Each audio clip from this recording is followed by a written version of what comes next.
Effectivement, bienvenue à ce ciné-débat qui est organisé en partenariat avec l'Université de la Nouvelle-Calédonie, mais également avec le CRESICA, ce consortium pour la recherche et l'innovation. Et d'ailleurs, ce soir, vous verrez, nous avons encore un très très beau panéliste de scientifiques et d'experts avec nous, bien sûr avec Blue Green Productions, avec Calédonia et notre partenaire historique, le WWF.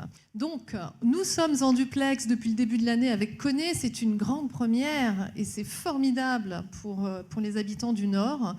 Et donc, normalement, ils sont avec nous et c'est ma consoeur de Calédonia, Élise Ouachetine, qui anime les interventions à Koné. Alors, est-ce que Élise nous entend? Bonsoir Élise. Bonsoir à tous. Bonsoir Elisabeth, voilà. Bonsoir à tous. Donc heureuse encore une fois d'animer cette conférence.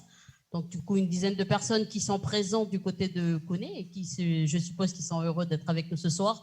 Nous avons nos deux intervenants de l'association d'Ayoubik, donc Josine qui est là, ainsi que Boaé qui vont intervenir durant cette soirée et bien sûr nos comment on appelle ça, les personnes qui sont là qui souhaitent poser des questions. Le micro est avec moi. Voilà, bonne conférence à tous.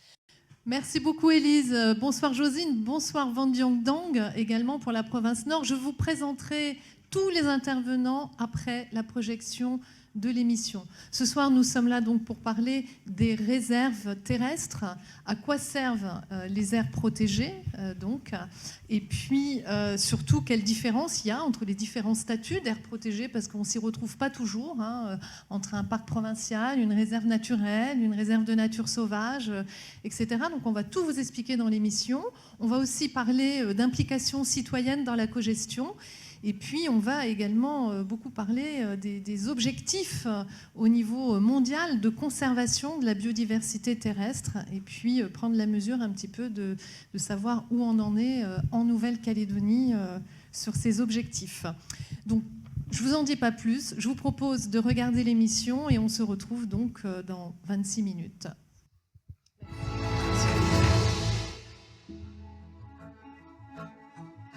À quoi servent les aires protégées? Quelle est l'origine de leur création en Nouvelle-Calédonie? Rendez-vous dans le Grand Sud, au parc provincial de la Rivière-Bleue, où la forêt joue le rôle d'un refuge pour une biodiversité rare et menacée. Bonjour Jean-Marc. Bonjour Elisabeth. Ça va bien? Ça va. Bienvenue ici au parc provincial de la Rivière-Bleue. Magnifique aire protégée terrestre de la province sud, voilà. Sous un ciel magnifique. Une belle journée aujourd'hui. Voilà. Alors dis-moi, Jean-Marc, en fait, une partie des aires protégées terrestres de la Nouvelle-Calédonie a été créée à l'origine pour protéger certaines espèces, notamment des espèces endémiques, de l'exploitation minière ou forestière. C'est le cas du parc de la Rivière-Bleue? Oui, tout à fait. Donc le parc en lui-même a été créé en 1980. Mais il faut savoir qu'auparavant, il y avait une réserve de faune dès 1960 ici sur la zone. Donc effectivement pour protéger les espèces animales qui se trouvaient en forêt notamment, puisqu'on avait malgré tout une exploitation forestière ici dans la zone. Et on retrouve aujourd'hui là par exemple un vestige, le pont Pérignon, qui témoigne de cette activité qui a eu jusque dans les années 80. D'accord. Donc dans le parc, on peut retrouver d'autres vestiges de l'histoire calédonienne au sein d'une nature absolument exceptionnelle et unique au monde. Qu'est-ce qu'on trouve exactement comme écosystème? On a plusieurs écosystèmes ici au sein du parc provincial. On a donc les forêts denses humides, on a le maquis minier et on a des zones humides avec notamment une reconnaissance au niveau international, puisque le parc est inscrit à la convention Ramsar, fait partie de la convention Ramsar du Grand Sud. Donc on a différents milieux qui nous permettent d'avoir une végétation aussi exceptionnelle, puisqu'on est déjà sur des sols ultramafiques. Donc ils sont des sols miniers. Des sols miniers, tout à fait, avec une végétation qui a dû s'adapter, puisque ce sont des sols qui sont très pauvres en nutriments, et donc avec un taux d'endémisme de près de 90%. Et on a aussi au niveau faune, donc la plus grosse population de cagous sauvages qui est protégée ici au sein du parc provincial de la Rivière-Bleue. Et je te propose d'aller la voir, donc en forêt, et pour ça je t'ai préparé un vélo pour pouvoir profiter pleinement des paysages en allant voir les cagoux. Voilà ton vélo, Elisabeth. Merci beaucoup.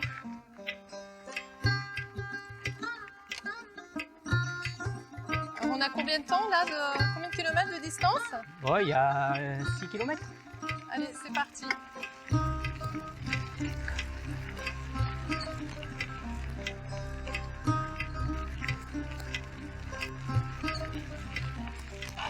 Et Jean-Marc, quelle superficie fait le parc? Alors le parc il fait 22 000 hectares. Et par contre, ce qu'il faut savoir, c'est qu'à l'intérieur du parc, on a aussi un autre statut d'aire protégée. C'est une réserve naturelle, donc la réserve naturelle de la Haute-Châtée et la réserve naturelle de la Haute-Pourina. Et là, ici, donc, dans cette partie-là où on se trouve, donc c'est le parc provincial, donc qui est aménagé aussi pour accueillir le public et pour pouvoir pratiquer des activités de pleine nature, que ce soit du vélo comme nous là actuellement, ou du canoë sur le plan d'eau du lac de Yaté ou la rivière Bleue, mais également du camping, puisqu'on a des aménagements pour ce faire. D'accord. On peut aussi se baigner dans la rivière. Effectivement. Ben voilà, Elisabeth, on arrive au sentier des Cagoux. Donc là, c'est une zone de forêt dense humide. Voilà, forêt dense humide, le milieu de prédilection du Cagoux, au milieu de vie. On sent bien la différence de température. Il fait plus frais ici que Ah oui, là tout où de on suite, était oui, juste bien sûr. avant. Hein. L'humidité est constante ici, qui nous permet d'avoir une belle forêt. Là, on arrive sur le territoire d'une famille de Cagoux. Alors, c'est une famille qui compte combien d'individus? Alors, il y a entre 4 et 5 individus, hein, donc il y a les parents et il y a les jeunes des années précédentes. Donc, chaque année, la famille s'agrandit? Alors, elle s'agrandit jusqu'au moment où les jeunes vont quitter le territoire des parents, donc ça peut durer 4-5 ans, et ils vont aller se chercher un territoire pour fonder leur famille. Le cagou est une espèce donc protégée, inscrite sur la liste des espèces en danger à l'UICN. Oui, Et il a bénéficié, il y a quelques années de ça, d'un plan de sauvegarde. exact. Donc, dès les années, fin des années 70, on a mis en place le plan de protection et de sauvegarde du Cagou, avec différents volets dans ce plan. Il y avait un volet études, pour évidemment en connaître davantage sur l'espèce, un volet lutte contre les prédateurs, et un volet réintroduction pour redynamiser la population. Et ça a plutôt bien marché. Il y en avait Ça a plutôt combien bien marché. à l'origine et il y en a combien maintenant? Alors, à l'origine, le premier recensement fait en 1984 estimait la population à 60 individus, donc très, très faible population. Et aujourd'hui, on est arrivé à environ 1000 individus après 40 ans de travaux. Ah oui, c'était très efficace. On entend pas mal de chants d'oiseaux différents. Hein, Ouais, ici, ouais, ouais. On peut dire que la forêt joue un rôle de parapluie pour les espèces animales ici. Oui, oui, complètement. Parce Hein. que dans le parc, il y a beaucoup d'espèces d'oiseaux, Beaucoup d'espèces d'oiseaux, effectivement. dont un dont on parle peu parce qu'il est difficile à observer. Mais alors lui, il est inscrit sur la liste des espèces en danger d'extinction. à Danger l'UICN. critique d'extinction même. Danger critique Ouais. d'extinction, c'est le mélifage noir. Le mélifage noir, effectivement, donc c'est un oiseau très discret, très rare. La population est très très faible. On ne connaît qu'une population ici dans le Grand Sud, dans le grand massif forestier hein, du Sud. Il était présent au Montpagné, mais les derniers travaux menés dans la zone n'ont pas permis de le retrouver, et donc il est considéré aujourd'hui comme disparu du Montpagné. Il en reste combien d'individus? Ici au parc, on estime la population entre 150 et 200. Et quelle est la principale menace qui pèse sur lui? Alors justement, on vient de clore une étude avec un scientifique qui a travaillé 18 mois sur l'espèce, et on s'est aperçu que la plus grosse menace est le rat noir, rat introduit en Nouvelle-Calédonie, qui s'attaque non seulement aux œufs, mais également aux adultes sur le nid. Ouais, donc c'est le problème des espèces envahissantes. Tout à fait. Alors, la particularité du parc provincial, c'est qu'en plus de cette observation qu'on peut faire de la nature, il y a un aspect d'éducation et de sensibilisation à l'environnement pour le grand public. Voilà, oui, donc effectivement, hein, donc on est une aire protégée, on protège les milieux, la ressource biologique, mais également on fait de la sensibilisation et de l'éducation à l'environnement. Et justement, on a la maison du parc avec une magnifique exposition que je t'invite à aller voir si tu veux. Ben écoute, on y va, on reprend les vélos. Allez.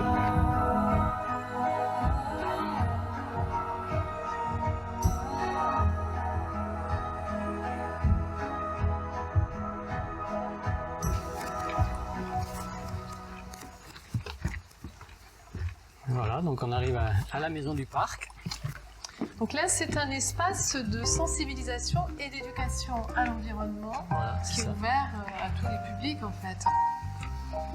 Alors s'il y avait un petit conseil à donner, c'est qu'il faut commencer la visite du parc par la visite de cette maison. Oui, bien Comme sûr. ça, on sait très exactement ce qu'on va découvrir dans le parc. Merci beaucoup Jean-Marc Bah, pour c'était cette un grand magnifique plaisir. visite. C'est à Yingen que culmine le sommet de la Nouvelle-Calédonie, le Mont Panier. Il abrite des espèces uniques au monde et hautement protégées dans une réserve de nature sauvage, co-gérée avec les populations locales. Bonjour Elisabeth, Comment vas-tu? ça va? Bienvenue à la tribu de Okulna et aussi au port du Mont-Panier qui se trouve juste là derrière nous. Donc le Mont Panier, c'est le point culminant de la Nouvelle-Calédonie, Oui. qui est à 1629 mètres et donc qui a été classé en réserve botanique en 1950. C'était Oui. une des premières réserves de Nouvelle-Calédonie et depuis 2008, c'est une réserve de nature sauvage. Oui. Qu'est-ce que ça veut dire exactement, une réserve de nature sauvage? Une réserve de nature sauvage, c'est un espace qui est soumis à une réglementation. On protège des espèces qui sont menacées, des espèces qui sont en voie de disparition. C'est pour ça qu'on a cette appellation où il y a des gens qui travaillent à la préservation de ces espèces qui sont menacées. Alors, cette réserve de nature sauvage, elle est co-gérée à la fois par les services de l'environnement de la province Nord, mais également par l'association pour laquelle Oui. tu travailles et qui porte le nom de Oui. ce kaori unique au monde, le Dayubik. En quoi ça consiste, la co-gestion? Je t'emmène voir Jonas, comme D'accord. ça il pourra répondre à ta question. D'accord, mais très bien, On y va. on y va. Voilà Isabelle, je te présente Jonas Stein, le président de l'association d'Ayubik. Merci beaucoup Jean-Jacques. A plus. À plus. Merci Jacques. Alors moi Jonas, je viens te voir parce que j'aimerais que tu m'expliques la notion de co-gestion, notamment de cette réserve de nature sauvage qu'est le Mont Panier. La cogestion consiste à faire en sorte que tous les gens qui sont là, qui sont impliqués de près ou de loin par ce qu'il y a là-dessus, fassent partie des discussions, fassent partie des décisions, et notamment sur est-ce qu'il a un projet de faire dessus, si c'est à garder, des choses comme ça. Donc la cogestion, vraiment, c'est cet ensemble-là. À la province Nord, il y a Dayubik, il y a les tribus. On a une ONG internationale qui nous épaule sur ce travail-là. Merci beaucoup Jonas pour toutes ces explications. Et puis moi je vais aller retrouver Jean-Jacques à Tao pour Alors, justement oui. aller marcher sur le début du sentier dans la partie qui est encore autorisée à l'accès. Bonne balade alors. Merci beaucoup Jonas, à bientôt. Merci.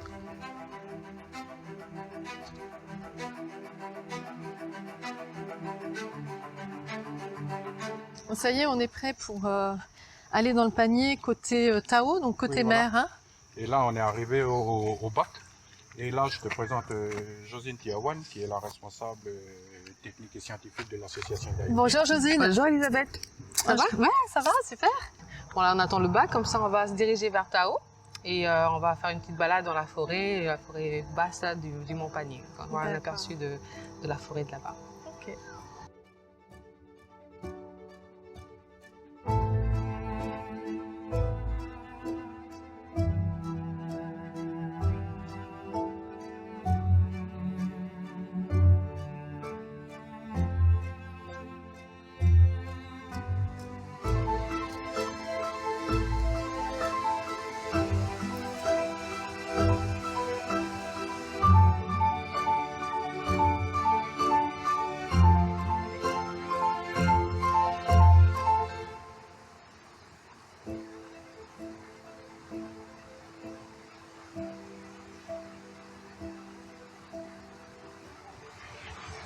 Et voilà, Elisabeth, on est arrivé au pied de la cascade de Tao. Waouh, c'est un paysage exceptionnel. On peut voir qu'en ce moment, les cascades sont vraiment bien fournies en eau et tout ce qu'il a plu ces derniers temps. Et les cours d'eau sont bien remplis. Est-ce qu'on peut dire que la forêt qui recouvre tout le Mont Panier, finalement, joue le rôle d'une gigantesque éponge qui restitue toute l'eau de pluie qui est tombée ces derniers temps? Oui, c'est tout à fait ça. On a joué un rôle d'éponge. La forêt ne fait pas que fournir de l'eau, elle fournit aussi d'autres services écosystémiques, d'autres services à aux populations qui vivent plus bas, comme le bois pour les constructions des maisons, comme le gibier, quand c'est dans les temps autorisés, le gibier, le motou, les roussettes. Donc, on a vraiment une forêt qui nous fournit tous ces bienfaits. Depuis 2012, l'ensemble de la réserve est totalement interdite d'accès. Pour quelle raison? Donc il y a deux raisons principales. Donc, la première, c'est une raison liée à l'aspect culturel du Mont-Panier, de cet espace là-haut. Il y a sur le Mont-Panier des zones taboues. Alors, une zone taboue, c'est une zone dans laquelle on a une totale interdiction de pénétrer parce qu'elle représente un lieu sacré pour les populations locales. Vraiment sacré avec le rôle de Dayubic comme gardien de cet espace. Et il y a une raison un peu plus écologique, biologique, liée à justement le kauri, cette espèce micro-endémique qui pousse que sur le Mont-Panier. Le fameux Dayubic. Le Dayubic, et qu'on va retrouver sur le long du massif du Panier jusqu'à Ignambi, vers Puebo. D'accord. Alors il est menacé par quoi ce Dayubic? Ce Dayubic, il est menacé, donc il y a 3-4 facteurs qui vont impacter cette espèce. Donc, premièrement, il y a le réchauffement climatique. Ensuite, on a les espèces, les insectes ravageurs et les pathogènes du sol, et les espèces envahissantes qui sont les cerfs et les cochons sauvages. Donc, il y a eu un travail qui a été fait avec la province et Conservation internationale pour essayer de comprendre les raisons de ce dépérissement, de cette mortalité des kauri. Donc c'est surtout sur les espèces envahissantes que Dayubic oriente ses actions parce qu'il ne peut pas vraiment agir contre le réchauffement climatique. Voilà. Et les espèces pathogènes et insectes sont naturellement présents dans les sols ici. C'est des espèces qui vont profiter en fait du dépérissement du kauri pour se développer. Les conditions du milieu qui ont changé ont favorisé leur développement, leur prolifération. Et concrètement, nous, on va essayer d'agir sur les espèces envahissantes, le cochon sauvage et les cerfs. Donc qu'est-ce que vous faites comme action? Donc on a une action phare qui est la régulation de ces espèces envahissantes. Concrètement, on fait des actions de régulation dans les zones basses, dans les forêts de basse altitude. Au sein de la forêt de kauri, c'est un peu plus compliqué. Donc les conditions du milieu sont plus denses, taux d'humidité important, des zones très pentues. Donc mettre en place une chasse traditionnelle là-haut, c'est très difficile.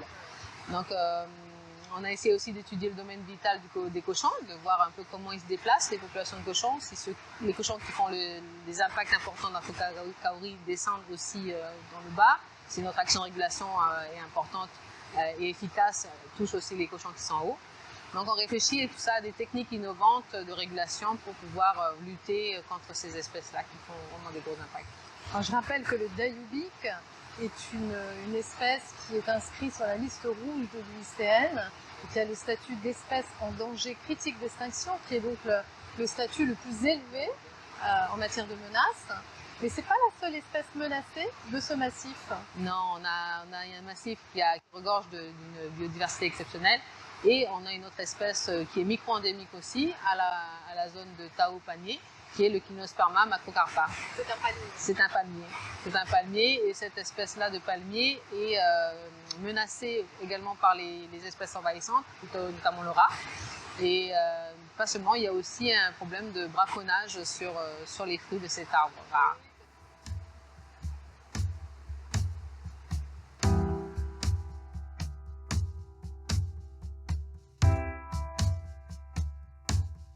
Le réseau des aires protégées terrestres en Nouvelle-Calédonie comprend 5 types de statuts sur l'ensemble de la Grande Terre, ayant chacun des objectifs de conservation de la biodiversité et des accès réglementés. La réserve naturelle intégrale. Elle est créée en vue d'empêcher tout impact lié aux activités humaines. L'accès y est strictement interdit, il n'en existe qu'une seule en Nouvelle-Calédonie, la montagne des sources. La réserve de nature sauvage. Elle permet de préserver les caractéristiques naturelles intactes. L'accès est fortement limité et réglementé, et tout acte de nature à perturber la faune et la flore est interdit. Il en existe 3 en province nord, le Mont-Panier, le massif de la Houpigné et l'île de Pam. La réserve naturelle, elle permet la conservation des espèces menacées et de leur habitat. Elle est accessible au public et des aménagements légers peuvent y être réalisés aux fins d'éducation et de sensibilisation à la biodiversité. Il en existe une 20aine en province sud, dont les plus connus sont les chutes de la Madeleine, le mont Humboldt, le mont Mou. L'ère de gestion durable des ressources. Elle permet de concilier la protection durable de la biodiversité, le maintien des services rendus par la nature et le développement d'activités de découverte. Il en existe 2 en province sud, les Bois du Sud et la Netcha. Le parc provincial. Il permet le maintien des processus écologiques, mais aussi la sensibilisation et l'éducation à l'environnement. C'est un lieu récréatif qui accueille des visiteurs et permet des activités respectueuses de l'environnement.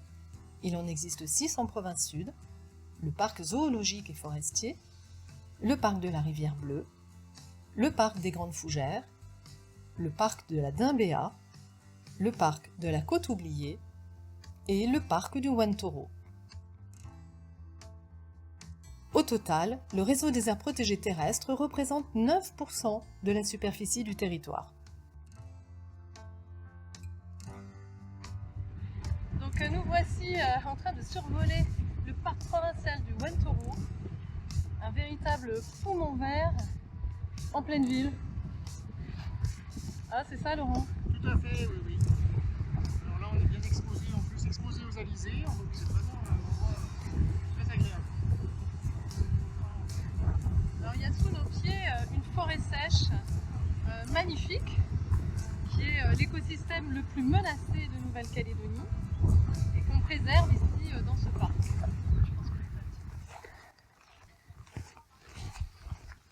Bonjour Hubert, Bonjour Elisabeth. tu vas bien? Très bien, toi? Oh bah écoute, super bien, moi j'arrive d'un vol en parapente donc au-dessus de ce magnifique parc du Wantoro. Ouais. Et j'avoue que c'est une chance extraordinaire que de pouvoir voler en pleine ville, au-dessus d'un endroit aussi beau. C'est une chance incroyable, mais qui est compatible, c'est-à-dire le parapente est compatible en activité sportive avec les objectifs de préservation de cette aire protégée. Pas de bruit, pas de dégradation de la forêt, même pas effrayer les animaux, comme tu as pu le voir. Contrairement à d'autres activités sportives, par exemple la course d'orientation a été interdite parce qu'elle dégradait les sous-bois.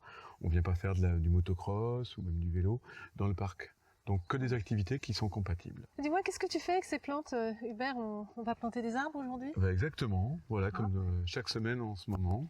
Alors qu'est-ce que c'est comme variété? Ce sont des espèces rares et menacées. La première, c'est une ébène de Veillon. On ne la trouve qu'à côté du site d'enfouissement de Gadji. La deuxième, l'Albizia guiléni, est une légumineuse de forêt sèche qu'on trouve en petite population isolée le long de la côte ouest. Et sur le Wantoro, 8 arbres adultes, aucune régénération. On va en planter une 50aine cette année.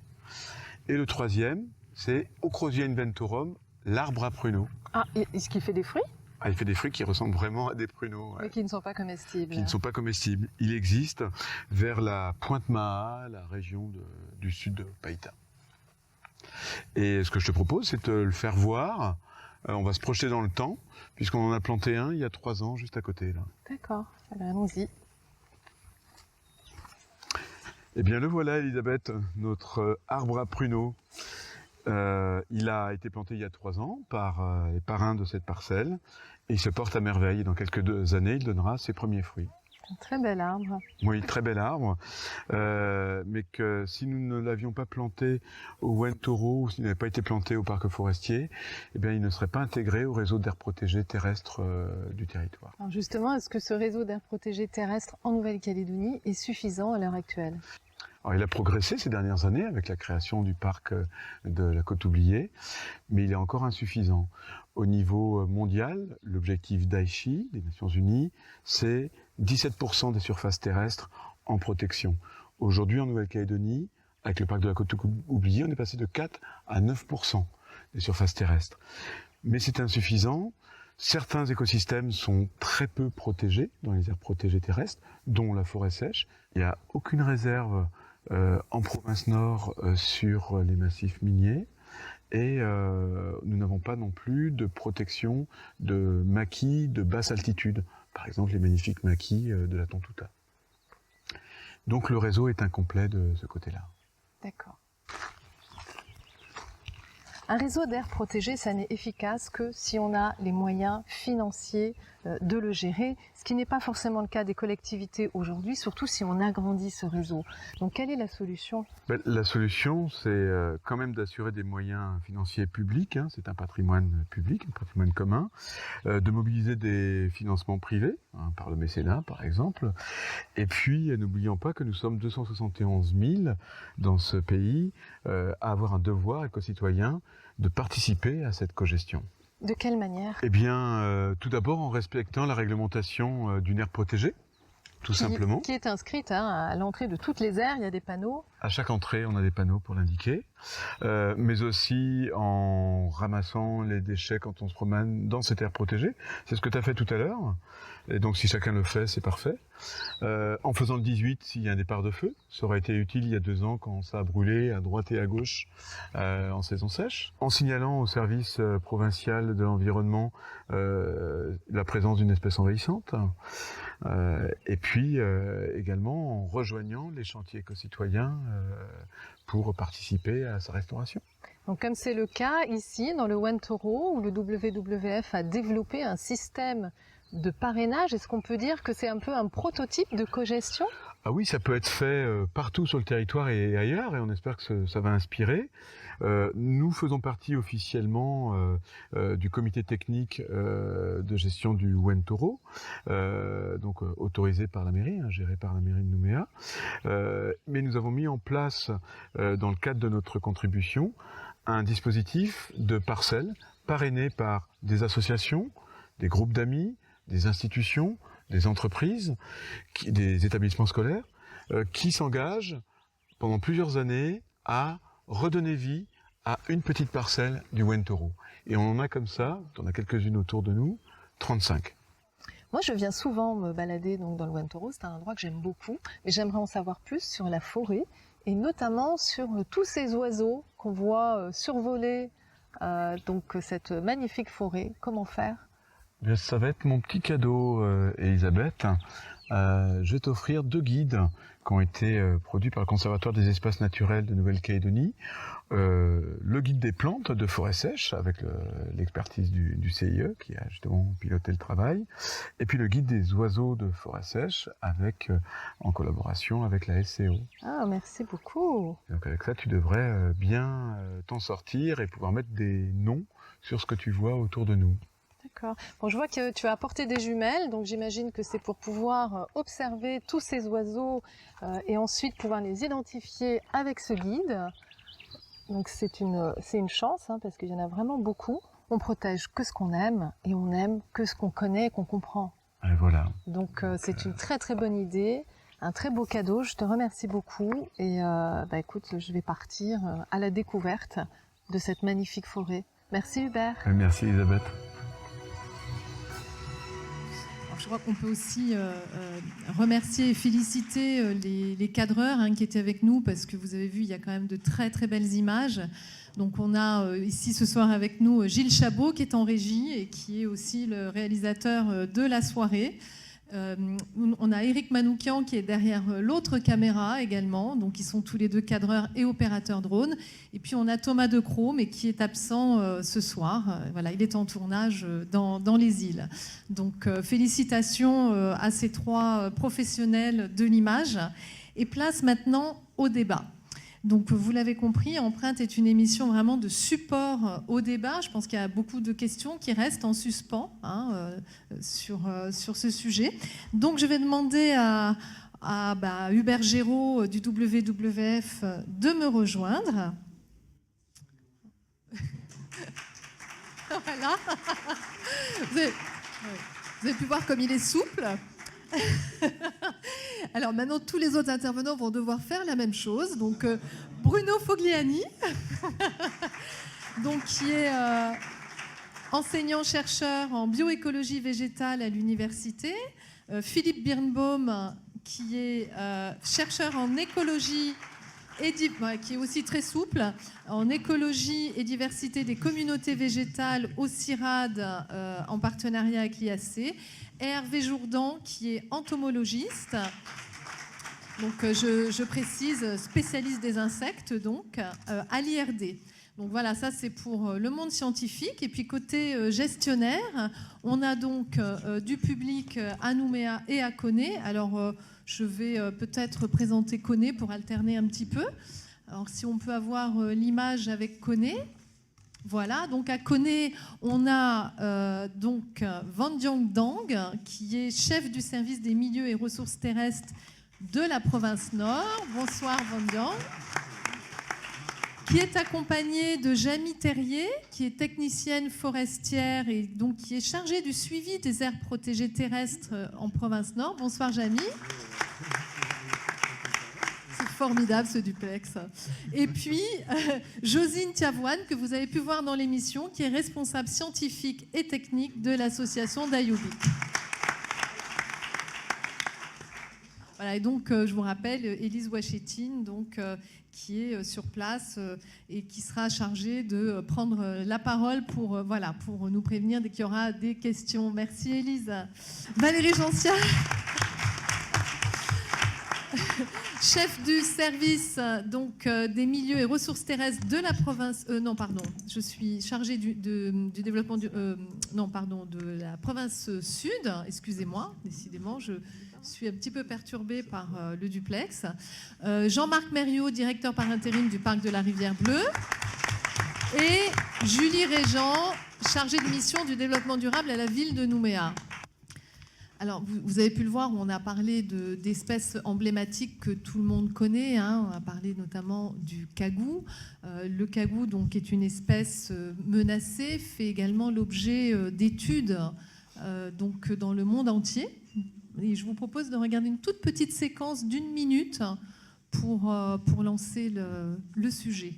Donc c'est Jean-Marc Mériot qui nous explique. Alors, vous êtes très souple, donc vous allez tous pouvoir vous tourner. Donc c'est un petit plus qu'on n'a pas mis dans l'émission, parce qu'on n'a que 26 minutes, mais donc qui présente un petit peu ce qui est fait dans le monde sur le thème de la sauvegarde du cagou. Cet oiseau est tellement exceptionnel qu'il est étudié un petit peu partout dans le monde encore aujourd'hui. Ouais. Donc c'est un oiseau qui nous réserve encore sûrement quelques surprises. Et il y a même des pays étrangers qui participent financièrement à sa conservation. Oui, tout à fait. Alors, dans le plan de sauvegarde, on avait aussi un volet export d'individus pour justement préserver l'espèce hors de Nouvelle-Calédonie. Et aujourd'hui encore, on a des parcs animaliers qui proposent des financements pour poursuivre les travaux qui sont menés depuis 40 ans au parc. On a notamment cette année le Zoo de Prague qui va financer une étude sur le protocole de recensement et sur la sensibilisation dans les différents parcs de Nouvelle-Calédonie, notamment en province sud. Voilà, donc c'est juste pour introduire le fait que le cagou, on le connaît tous, il est magnifique, c'est une espèce qu'on a réussi à sauver, mais il y a une chose qu'on sait peut-être un petit peu moins, c'est que c'est aussi une espèce parapluie pour d'autres espèces moins visibles et surtout méconnues, mais qui représentent néanmoins une grande valeur. Et là, je fais appel aux connaissances d'Hervé Jourdan, dont c'est la spécialité. Merci, bonsoir à tous.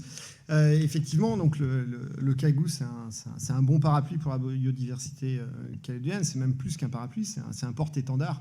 Mais effectivement, ce qui caractérise souvent, et les gens ne le savent pas assez, c'est qu'on a une faune exceptionnelle tant du côté des insectes, mais aussi chez les vertébrés, avec les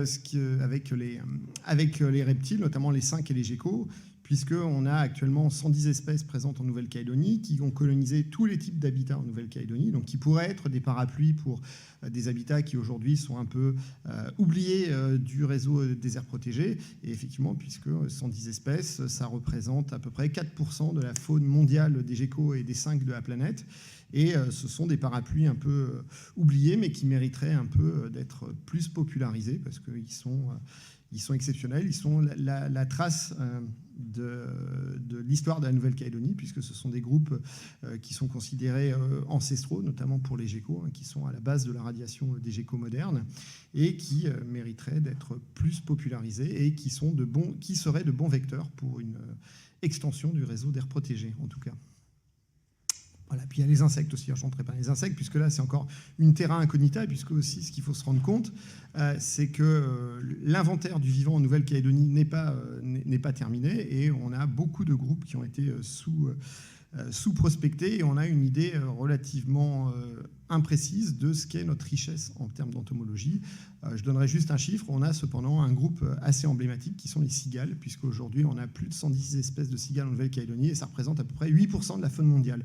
Si on la met en perspective, voilà, l'idée est de dire un tout petit territoire qui a 8% de la responsabilité mondiale d'un groupe emblématique. Voilà ce qu'on peut dire un peu sur la faune. Donc il n'y a pas que le cagou. Il n'y a pas que le cagou, et puis toute cette faune, elle vit dans des forêts qui sont étudiées et qui ont notamment donné lieu à la création d'un portail de la forêt calédonienne en province nord qui s'appelle Niamoto, ce qui veut dire la forêt en païchi, qui est le résultat de 10 années de travail par plusieurs organismes de recherche. Philippe, est-ce que tu peux nous en dire quelques mots ? Surtout, qu'est-ce qu'on apprend avec ce portail et quel a été l'objectif de Niamoto ? Oui, c'est pas juste parler du portail, parce que le portail, c'est le reflet de ce que les gens ont fait. C'est plus que 10 ans, puisqu'en réalité, on cumule aussi des données qui proviennent de l'herbier, donc des données qui ont été collectées depuis une centaine d'années. Donc notre objectif, ça a été de centrer, un peu comme Hervé le présente pour les insectes ou les lézards, de travailler un peu sur un groupe parmi les plantes, c'est les arbres. La définition est assez compliquée, voire un peu triviale de définir un arbre, mais en gros, on a en Nouvelle-Calédonie autour de 1280 espèces d'arbres, donc quasiment un tiers de la flore, et ça représente 94% d'endémisme, donc c'est vraiment extrêmement élevé. On ne connaît pas beaucoup de choses sur toutes ces espèces d'arbres. On parle souvent des espèces rares et menacées, mais bien entendu, les espèces les plus communes sont aussi les espèces qui sont à la charpente de la forêt. Donc il ne faut pas tout de suite toujours penser espèces rares et menacées comme étant la seule objectif, parce que sinon, on risque d'aller très vite dans des collections artificielles, de sauvegarder des plantes dans des jardins botaniques, ne recréeront pas une forêt. Donc la forêt, c'est un ensemble beaucoup plus complexe qu'une collection d'espèces ou d'une plantation d'arbres. C'est quelque chose qui intègre à la fois, bien entendu, des espèces animales, végétales, bactériennes, des virus, mais c'est surtout parce que ça crée dans un environnement climatique qui est drivé par la planète, par le climat, par le soleil, ça crée des environnements qui sont extrêmement spécifiques, et notamment avec des climats qui sont tamponnés, c'est-à-dire qu'on va avoir une humidité relative qui va être toujours à peu près contrôlée, une chaleur qui va être toujours contrôlée, et là, ça va permettre l'émergence d'une vie extrêmement diversifiée. Donc la forêt est aussi un élément qui va être un moteur de biodiversité. Donc ce portail, pour nous, on l'a décomposé en plusieurs éléments qui ont été à la fois de mettre en place, montrer toutes nos données, tout ce qu'on a dans nos bases de données, c'est-à-dire que ça montre aussi nos lacunes, ça montre tous les endroits où on n'a pas de données, toutes les espèces pour lesquelles on n'a aucune occurrence quasiment, ou une ou deux, très peu. Et puis ça montre aussi, on a essayé en tout cas d'essayer de simplifier l'approche pour montrer que la science n'est pas quelque chose réservé à des érudits. La science, c'est simplement des questions que l'on se pose. Donc on a essayé de traduire un petit peu toutes nos approches scientifiques par des questions qui sont, à mon avis, abordables par tout le monde, et donc donner un peu l'envie, disons, à tout le monde de pouvoir travailler sur ces aspects de la forêt.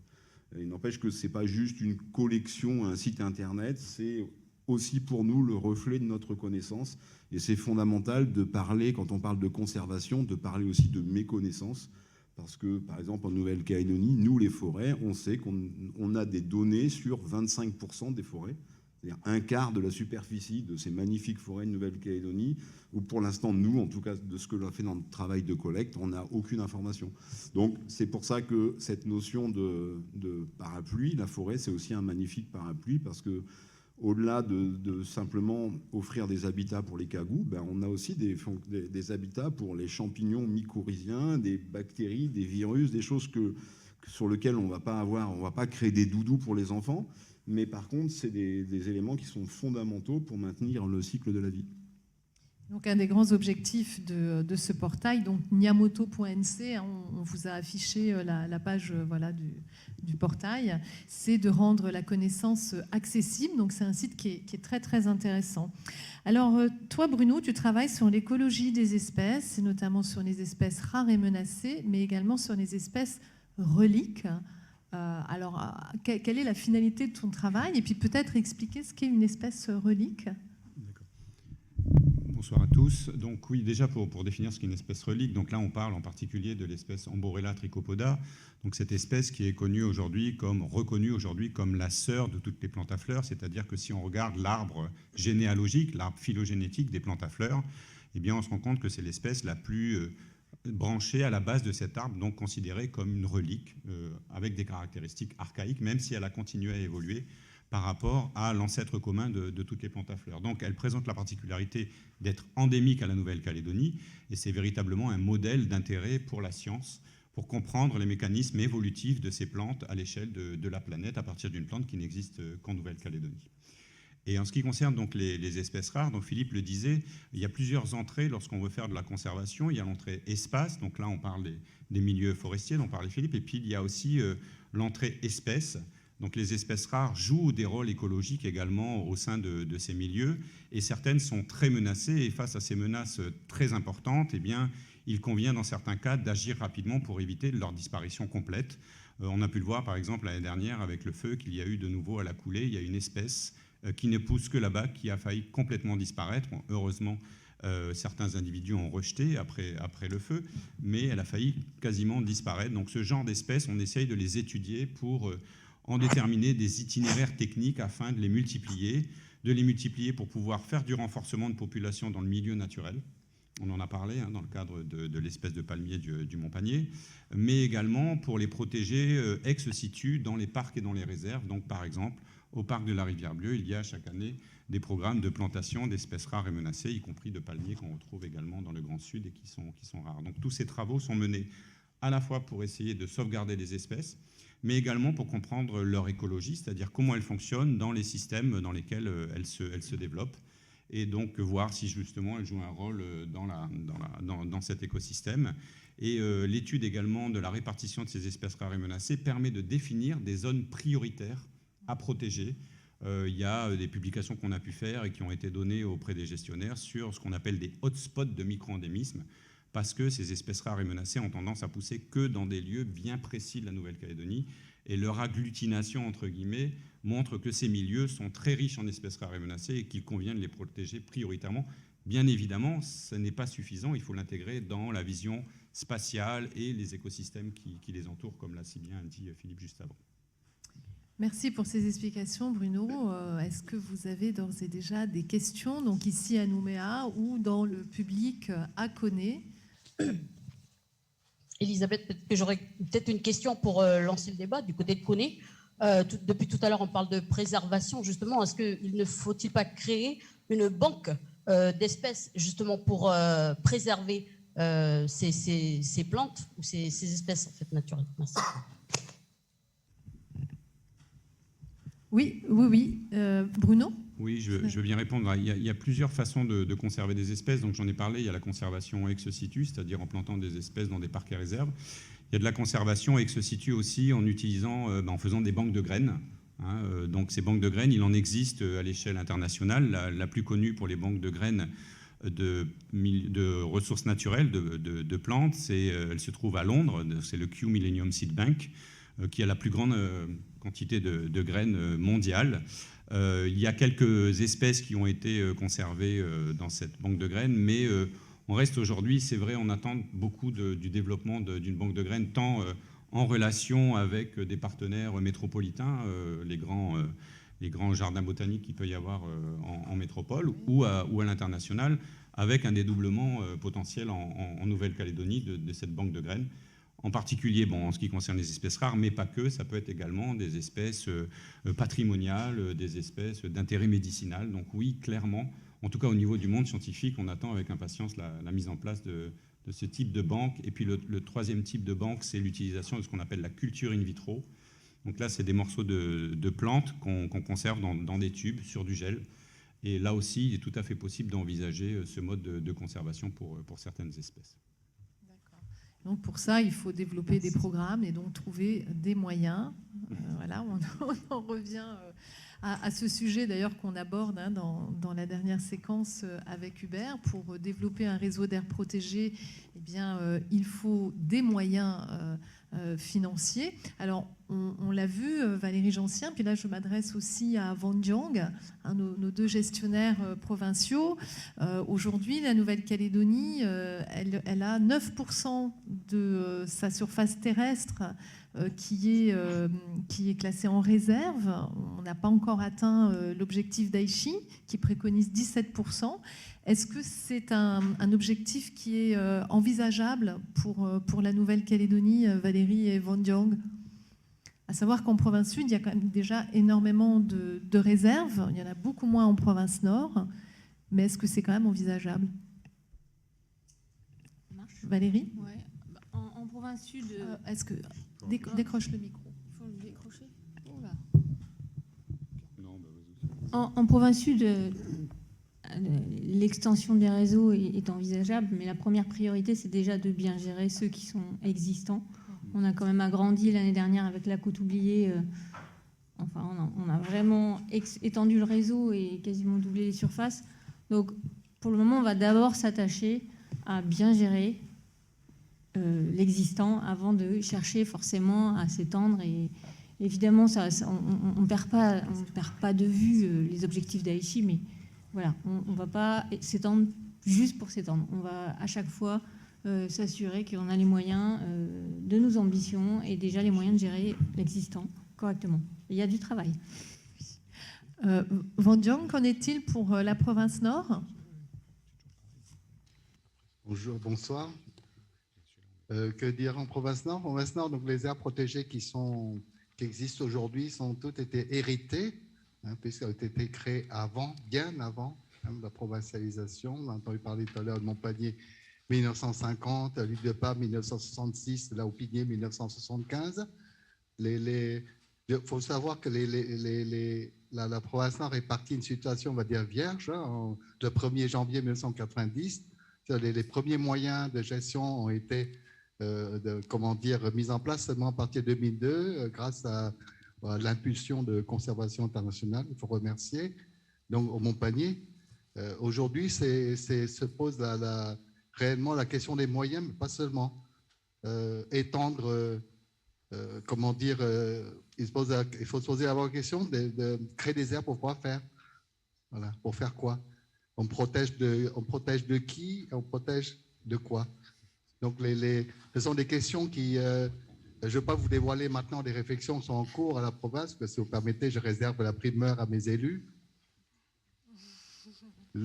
C'est un travail qu'on est en train de lancer également sur le milieu marin, même si au marin, les collègues, ma collègue d'ailleurs est à côté de moi, ils sont un peu plus avancés que nous au niveau terrestre. Peut-être que là, il y a une pression sociale où il y a des demandes de création d'aires protégées marines, sous diverses formes, ce qui n'est pas le cas au niveau terrestre. D'ailleurs, c'est peut-être un indicateur, un signal qu'il n'y ait pas de demande sociale sur le terrain. Mais bon, c'est un des paramètres, mais pas le seul. On aura l'occasion peut-être de développer ça plus loin quand on parlera de cogestion. Mais le premier mot comme ça.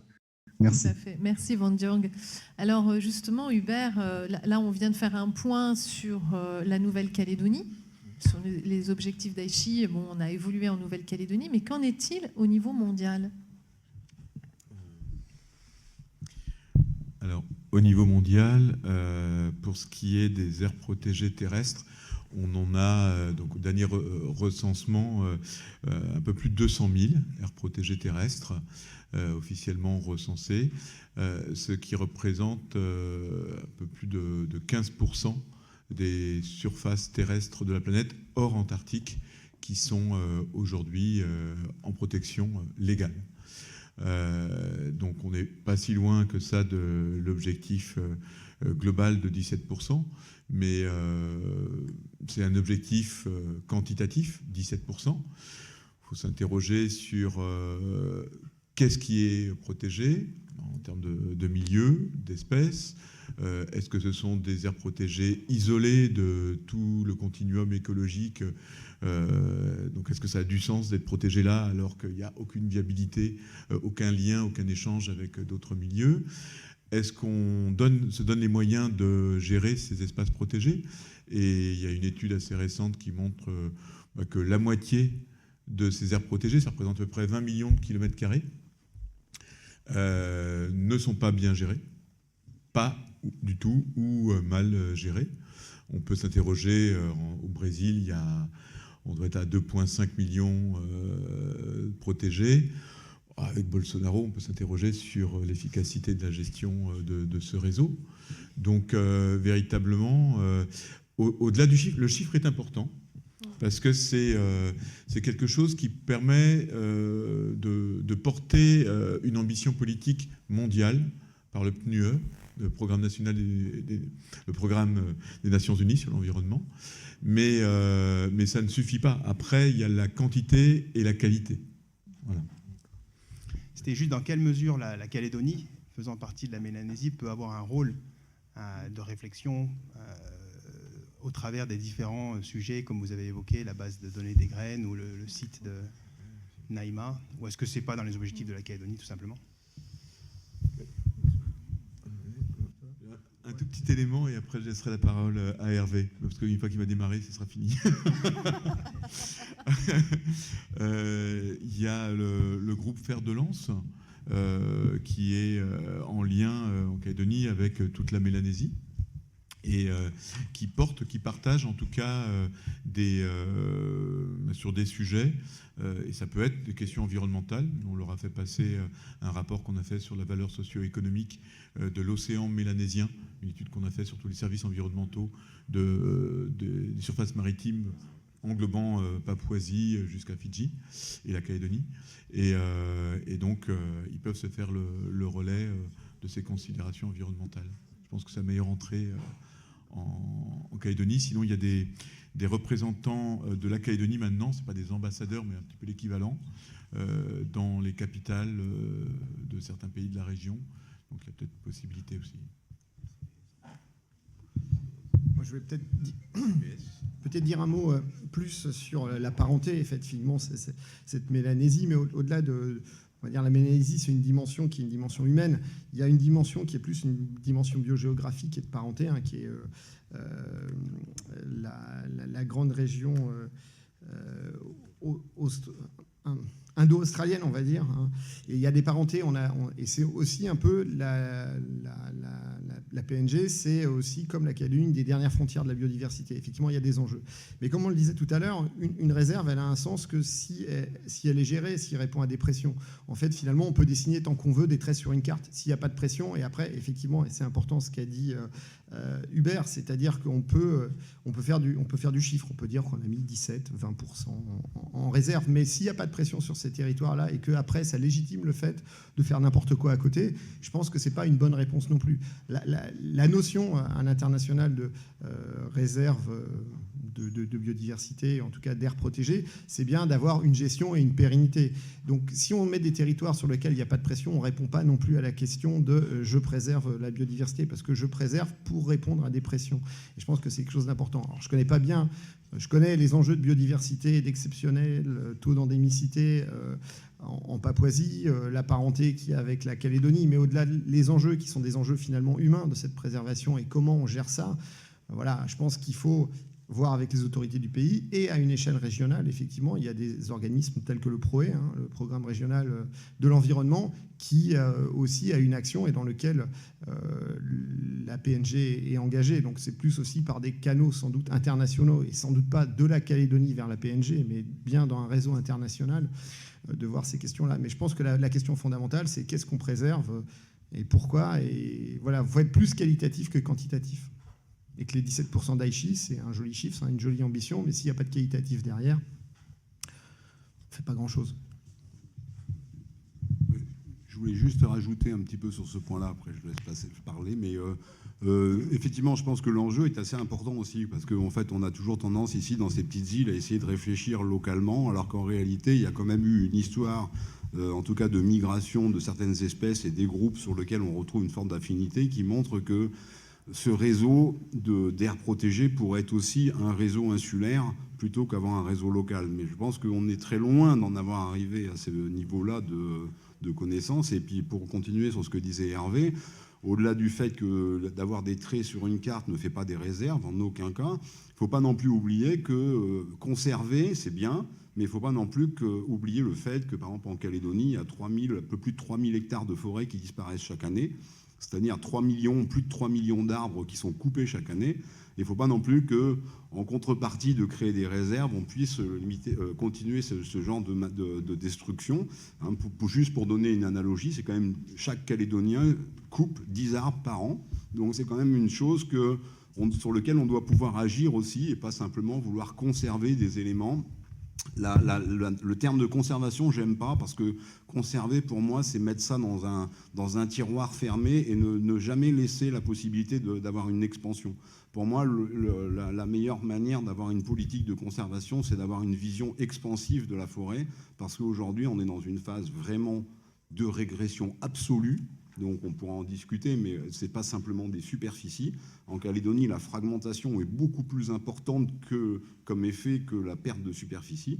Aujourd'hui, on a donc plein de petits morceaux de forêt qui sont comptés comme des forêts, mais qui ne sont plus des forêts.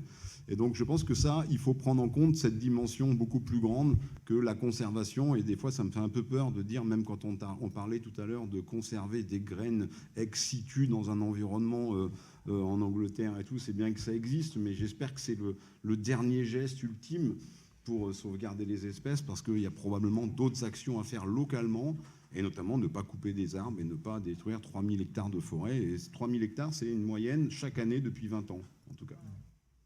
Mais il ne faut surtout pas opposer, je pense, les chantiers. Bien entendu, parce que... bien entendu, mais il ne faut pas se concentrer sur un seul. Non.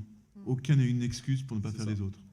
Oui, bonsoir. Moi, je voulais savoir, par rapport aux objectifs d'Aichi, les 17%, je voulais savoir déjà d'où sortait ce chiffre, s'il y avait des calculs qui avaient été faits, ou pourquoi 17, pourquoi pas 20 ou 15. Et aussi, je voulais savoir aussi, sur la faisabilité de cet objectif, je voulais connaître le coût que ça a déjà de préserver 9% du territoire, en termes de coût économique, et quel est ce coût-là? Et donc, du coup, pour 17%, est-ce que ce serait faisable? Voilà. Alors, comment ont été évalués ces 17%? Est-ce que quelqu'un peut répondre? Hubert? J'espère que vous saurez m'aider, parce que sur l'origine des 17%, ça a été des discussions entre scientifiques, mais aussi politiques. Parce que on voit bien pour le climat, ça a été la même manière. Il y a l'information, l'alerte du monde scientifique, et puis après il y a sa traduction politique. Donc pour moi, sincèrement, ces 17% sont un levier politique, mais ne représentent pas un objectif en termes de réalité de conservation. Il faut mieux avoir, je dis des bêtises, mais je préfère avoir 13% qui sont parfaitement gérés, connectés, redynamisés dans leurs échanges, etc., que 17% en train de se dégrader, de se fragmenter, de s'altérer. Voilà. Donc ces 17%, je ne suis pas spécialement à l'aise avec ce chiffre, il nous sert, mais je pense que il est encore discutable, c'est ce que ça peut vouloir dire. Désolé pour ne pas aller plus loin. Pour la question du coût, là, je laisserai nos gestionnaires provinciaux répondre. Oui, donc Valérie et Van Diang. Le chiffre, on ne peut pas le donner, mais le coût, c'est le coût des études, de la connaissance, de la protection, c'est le coût du contrôle. Donc tout ça mis bout à bout, ça fait pas mal de moyens à mettre en face d'une aire protégée. Alors il y en a qui sont pas très coûteuses parce qu'elles sont très loin dans la chaîne et que personne n'y va et qu'il n'y a pas beaucoup de contrôle. Sauf qu'elles sont coûteuses pour la connaissance, mais sinon, je ne peux pas vous donner les chiffres, mais c'est des coûts à pérenniser et c'est des coûts qui sont continus parce que la connaissance, elle est tellement fragmentée qu'il faut continuer en permanence à la fois d'augmenter la connaissance sur ces aires et en plus de faire le suivi de ce qu'on a protégé. Donc je ne peux pas vous donner de chiffres, mais c'est des coûts conséquents. Van Diong, est-ce que tu souhaites compléter les propos de Valérie en ce qui concerne la province Nord? Oui, je ne sais pas si je vais compléter ce que vient de dire Valérie. Province Nord, d'abord, il y a des coûts qui ne sont pas forcément liés à une aire protégée en particulier, notamment les études, parce que les études ne sont pas fléchées aire protégée, ce ne sont pas les cibles de ces études. En dépenses de gestion, c'est assez simple, pour nous, ce n'est vraiment pas compliqué. Il y a ce qu'on fait autour des Montpaniers, dans et autour de Montpanier. La dépense de Montpanier, c'est 30 millions par an, et en ressources humaines, on va dire pour consacrer à la gestion des aires protégées, pour l'instant, c'est estimé à, on va dire, 0,25 ETP maximum. Voilà. Voilà ce qu'on peut dire en ressources consacrées. Merci. Bonsoir. J'avais une question un peu naïve, mais c'est ressorti plusieurs fois. Bien gérer une aire protégée, qu'est-ce que ça veut dire? Comment on sait que c'est bien géré? Comment on sait que c'est mal géré? Enfin, c'est un terme qui est ressorti plusieurs fois, donc je pense que, voilà, j'aimerais avoir une réponse. Alors, je pense que là, c'est vraiment une question ouverte à tous les intervenants, hein, aussi bien à Nouméa qu'en province Nord. Peut-être qu'on peut laisser la parole à Van Diong, mais aussi ça peut être aussi Josine, puisqu'on a affaire là à une gestionnaire également, l'association d'Ayoubik, hein, je vous le rappelle, elle est en co-gestion avec la province Nord et les populations locales, donc les représentants des tribus qui vivent autour du Montpanier, et donc, elle est à même de répondre à cette question, Josine. Ou Van Diong d'abord, et puis après Josine. Effectivement, c'est une très bonne question. C'est une excellente question même. C'est même une question qui pose comment dire, la question très récurrente des indicateurs. On dit bien ou pas bien, c'est par rapport à quoi? Donc, c'est par rapport à des indicateurs. Un indicateur, c'est quoi? Un indicateur, c'est mesurer si on a atteint ou pas les objectifs, hein, bien ou pas bien, c'est par rapport à des objectifs hein, qu'on s'est fixés pour telle ou telle aire protégée. La fixation des objectifs est un problème en soi, puisqu'on vient de dire tout à l'heure en introduction que l'état des connaissances est encore très, très lacunaire. Donc, comme on est obligé d'avancer, on se fixe quand même des objectifs et on mesure par rapport à ça. Bon, il y a différentes façons de mesurer, il y a un très grand nombre de méthodes pour ça, mais voilà, pour pouvoir objectiver, si on veut dire, la réponse, le seul moyen, c'est de fixer les objectifs, même imparfaits au début. Mais il faut s'en fixer et les affiner au fur et à mesure de la gestion, au fur et à mesure de la progression des connaissances acquises sur le terrain. Voilà ce que je peux dire rapidement comme ça. Merci. Donc oui, Van Diong a déjà bien tout dit, bien défini. Gérer, il faut avoir ces indicateurs qui vont nous permettre de dire si le travail que l'on mène sur le terrain a un réel effet positif. Et bon, je ne vais pas détailler toutes les actions qu'on fait, mais par rapport par exemple, à l'association, on a cette action de régulation et on a des indicateurs qui vont nous permettre de nous dire si la régulation, elle a un aspect, elle est efficace ou pas. Donc, c'est vraiment ça, avoir des indicateurs qui nous aident à voir si le travail est fait correctement et qu'il y a des réponses significatives pour l'espace qu'on gère. Merci, Josine. Justement, j'aurais une question par rapport à... Elisabeth, peut-être j'aurais justement une question par rapport à ça, concernant les indicateurs. Donc, combien de temps peut-être faudra attendre en fait pour évaluer? Ah oui, d'accord. Oui, effectivement. Alors, Julie, tu voulais d'abord peut-être apporter un complément d'information. Donc, je rappelle que donc, Julie, tu es en charge du développement durable à la ville de Nouméa et donc co-gestionnaire du parc provincial du Wentoro. Oui, tout à fait. Donc, je voulais simplement indiquer en termes de qualité de gestion, je pense que ce qui peut être important, c'est un petit peu à l'image de ce qu'évoquait Hubert, les écosystèmes qu'il s'agit de protéger, leur dynamisme, etc. Mais c'est un petit peu pareil pour la cogestion. Je dirais qu'une gestion de qualité des aires protégées, c'est une gestion qui implique l'ensemble des acteurs susceptibles d'être impliqués, donc du monde scientifique, du monde des institutions, de la population. Et voilà, alors je ne prétends pas qu'à la mairie de Nouméa, enfin l'aire qu'anime la mairie de Nouméa, c'est-à-dire le parc provincial du Wentoro, parce qu'il est classé provincial au titre du Code de l'environnement, est un modèle de vertu en la matière. Mais en tout cas, on essaye de mettre tout le monde autour de la table avec ce comité technique et puis de surfer un petit peu sur les opportunités qui nous sont proposées, qui émanent justement souvent du monde associatif ou du monde des ONG, des organismes parapublics, etc. Je pense notamment au système de parrainage des parcelles qui a été initié par le WWF et qui a constitué une véritable opportunité pour le parc lorsqu'elle a été mise sur le tapis.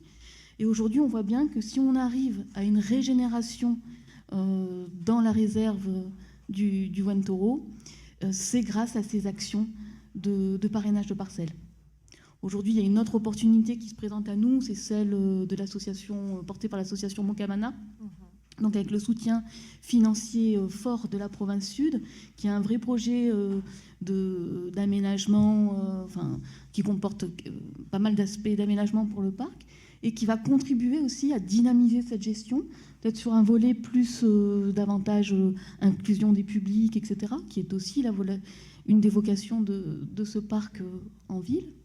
Mais voilà, ce que je voulais dire, c'était un petit peu la dynamique de la gestion est un critère de qualité, en plus des indicateurs, effectivement, qui doivent être présentés, et puis cette fonction de contrôle qui doit être exercée, notamment par le public.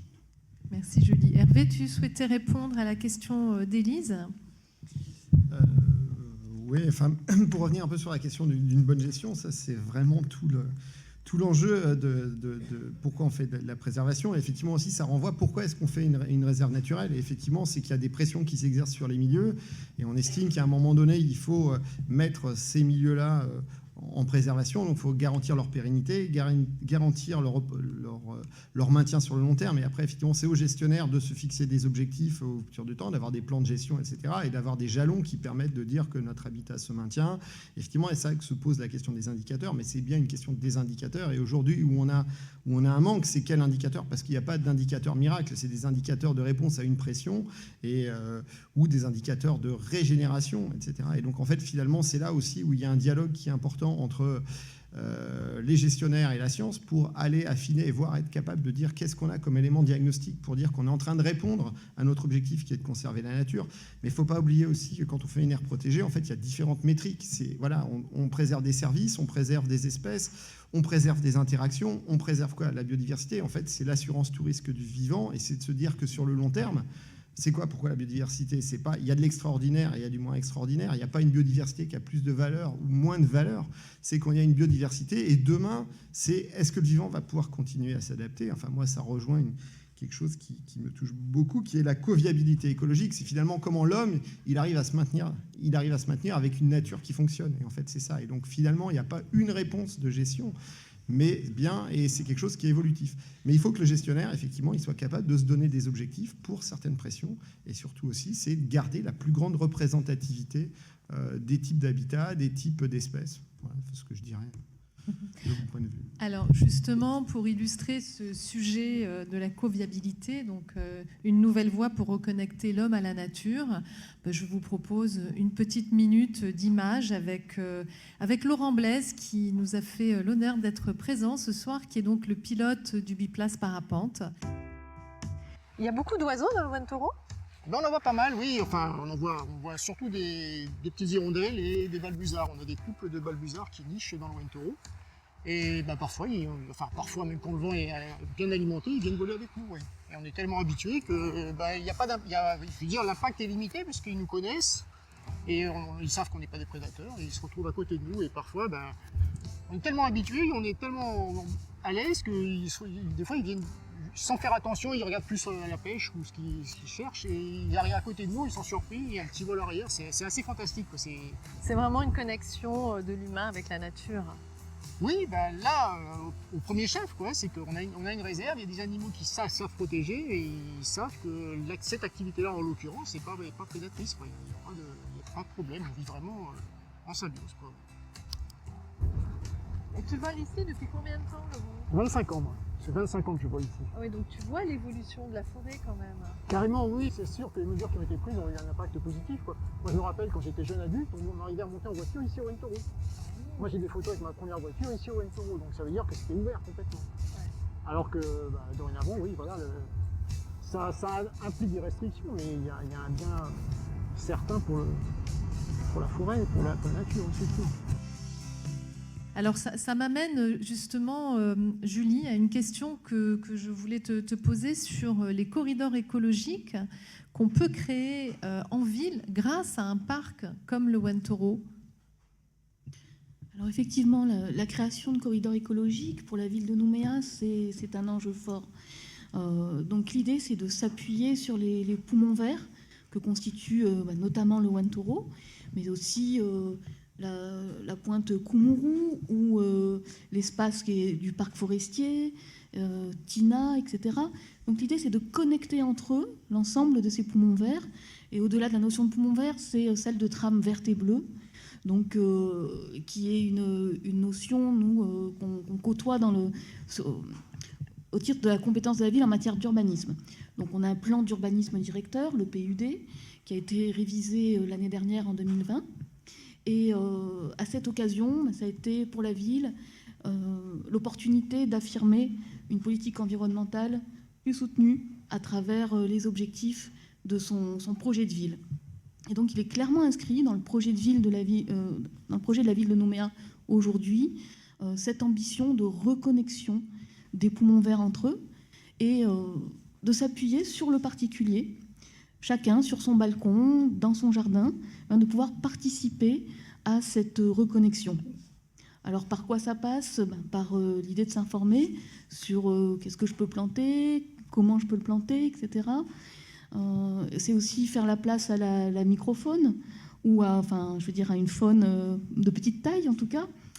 Et voilà, donc se renseigner sur tout ça et participer à son échelle, à l'échelle citoyenne, donc à cette reconnexion et à la constitution d'une trame verte et bleue de qualité sur Nouméa. Pour rebondir sur ce que dit Julie, ça revient aussi à la question d'avant sur bien gérer une aire protégée, qu'est-ce que ça veut dire? C'est aussi de réfléchir pas seulement à l'espace de l'aire protégée, mais en fait à un espace beaucoup plus large, à l'espace écologique, au paysage dans lequel s'inscrit cette forêt, cet élément naturel que l'on souhaite protéger. En 2012, on avait réalisé comme ça l'identification de toutes ce qu'on appelle les unités paysagères fonctionnelles de forêt sèche sur toute la côte ouest, à savoir, pour protéger les dernières forêts sèches, les 2 derniers %, quels sont les espaces qui les entourent sur lesquels il faut développer les stratégies de restauration et de conservation. Et on avait fait un zoom, donc on a identifié une dizaine d'UPF, d'unités paysagères fonctionnelles, et l'une de celles-ci, c'est le Grand Nouméa. Et on avait réalisé l'exercice d'identifier les possibles corridors écologiques qui relieraient l'ensemble des forêts sèches de Nouméa et d'identifier tous les espaces publics non constructibles. On n'est pas allé jusqu'au jardin, mais on les a privés, mais on les intègre dans notre stratégie pour voir la faisabilité. Et on avait remis, d'ailleurs, la mairie était présente à la restitution, notre travail pour dire, voilà, là, vous avez toute la matière, la matrice possiblement d'éléments à reconnecter. Et par exemple, samedi matin, l'association Forêt Sèche Mont-Vénus va faire un nouveau chantier de plantation, un plan pour une maman. Et ils travaillent, donc ils sont devenus co-gestionnaires du parc provincial du parc zoologique et forestier et du parc municipal du Wentoro, sans aucun papier, sans aucune chose officielle, juste parce que les 5 hectares de forêt sèche qu'ils sont en train de restaurer sur la partie haute de la baie de l'Orphelinat, est un parfait corridor, ce qu'on appelle en termes écologiques un pas japonais, c'est-à-dire un élément écologique qui est positionné de manière à faciliter la circulation de papillons, d'oiseaux, On a eu le retour, depuis 12 ans qu'on travaille au Wentoro, on a eu un Otou, on a eu un couple de merles noires, les stournes, on a eu un couple de tourterelles vertes maintenant qui fréquentent le Wentoro, qui n'avaient pas été vus depuis plus de 40 ans. Donc, et ils passent, leur arrivée est facilitée par ces espaces intermédiaires. Donc ça veut dire que si on ne réfléchit qu'à la surface de l'aire protégée, on a zéro.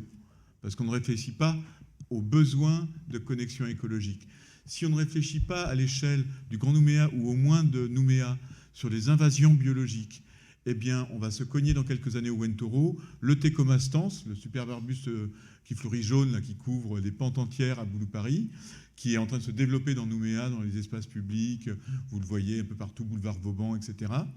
On va avoir le Puchéa odorata, notre arbuste, qui est en train d'arriver, qui est rentré dans le parc provincial du parc forestier. Et donc, il faut anticiper. Ça va coûter beaucoup plus cher si on le laisse arriver dans l'aire protégée que si on l'attaque en bordure de la commune. Donc, c'est ces emboîtements d'échelle qui sont essentiels parce que derrière, on parle de diversité, protéger les habitats, d'enrichir avec le retour spontané des espèces et pas seulement celles que l'on rajoute en les plantant, et puis la diversité génétique, les échanges. Tu vois tout à l'heure l'importance d'avoir cette connexion, parce que ce que l'on protège finalement, c'est la capacité biologique des milieux à encaisser l'avenir qui n'est pas forcément très sympathique en termes de bouleversement écologique. Donc on peut tous donc devenir co-gestionnaire en faisant un petit pas japonais ou un petit pas calédonien, en plantant sur son balcon ou dans son jardin une essence locale qui va permettre donc cette zone d'escale pour les oiseaux et les insectes. Alors je pense que c'est important de bien se renseigner sur ce qu'il faut planter déjà, de ne pas acheter n'importe quoi parce que c'est juste joli, parce que ça peut être une vraie problématique. Donc là, comment on fait pour se renseigner, savoir ce qu'il est bien de planter chez soi? Parce que je pense qu'il y a plein de gens qui ont envie de passer à l'acte, mais qui ne savent pas forcément comment faire. Il y a quand même des éléments qui permettent aux gens de se renseigner. Il y a pas mal de travaux qui ont été menés, que ce soit à l'IAC par Gilles Dasgat-Blé en particulier, qui a fait un gros bouquin là, sur les plantes ornementales, en particulier sur les plantes de forêt sèche, mais pas uniquement.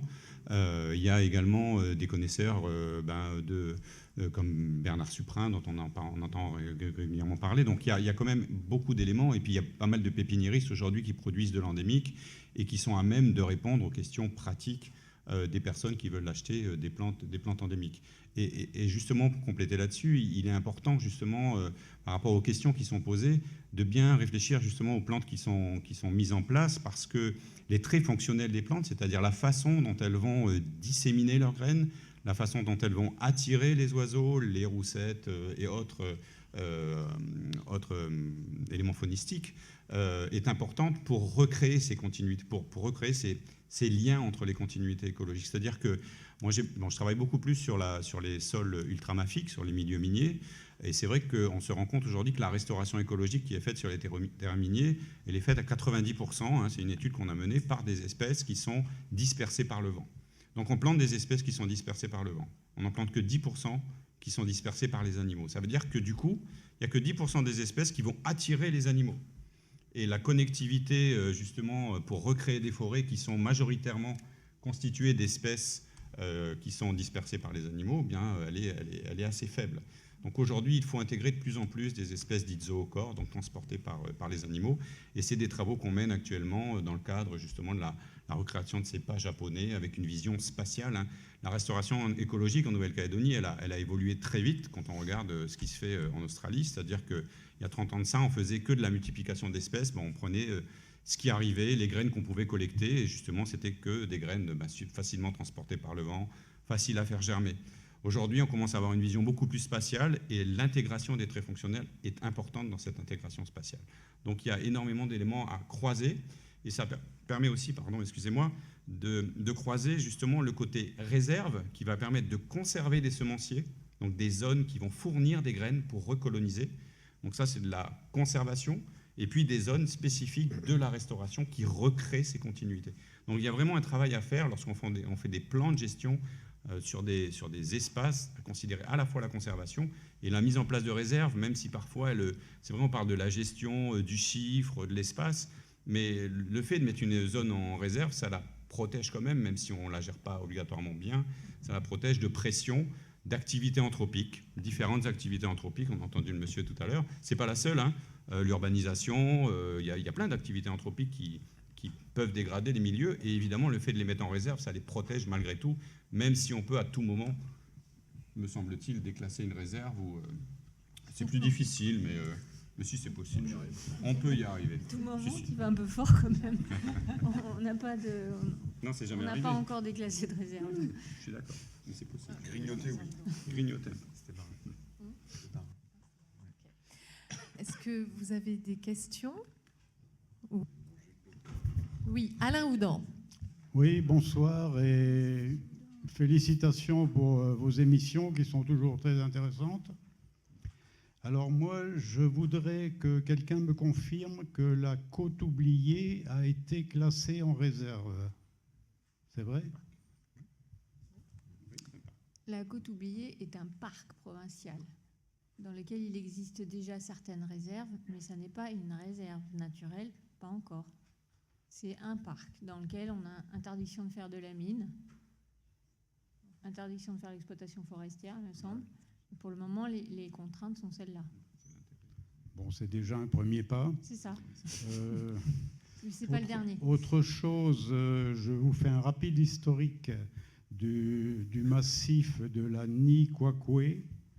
Il y a une trentaine d'années, il y avait un projet d'exploitation forestière pour aller couper des kaoris multicentenaires dans cette zone. Nous n'y sommes opposés, nous, Action Biosphère et la sauvegarde de la nature.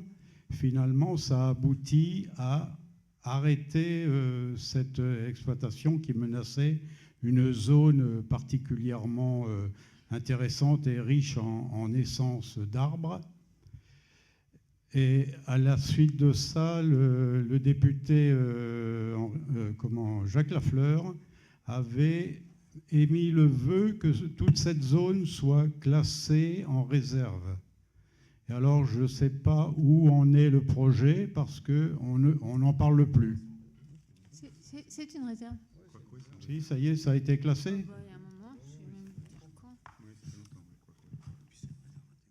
Donc le Kwakwe est en réserve depuis, en réserve intégrale depuis, non pas, non, réserve naturelle. Depuis 1995. Parce que ça, c'est des dates que très peu de gens connaissent.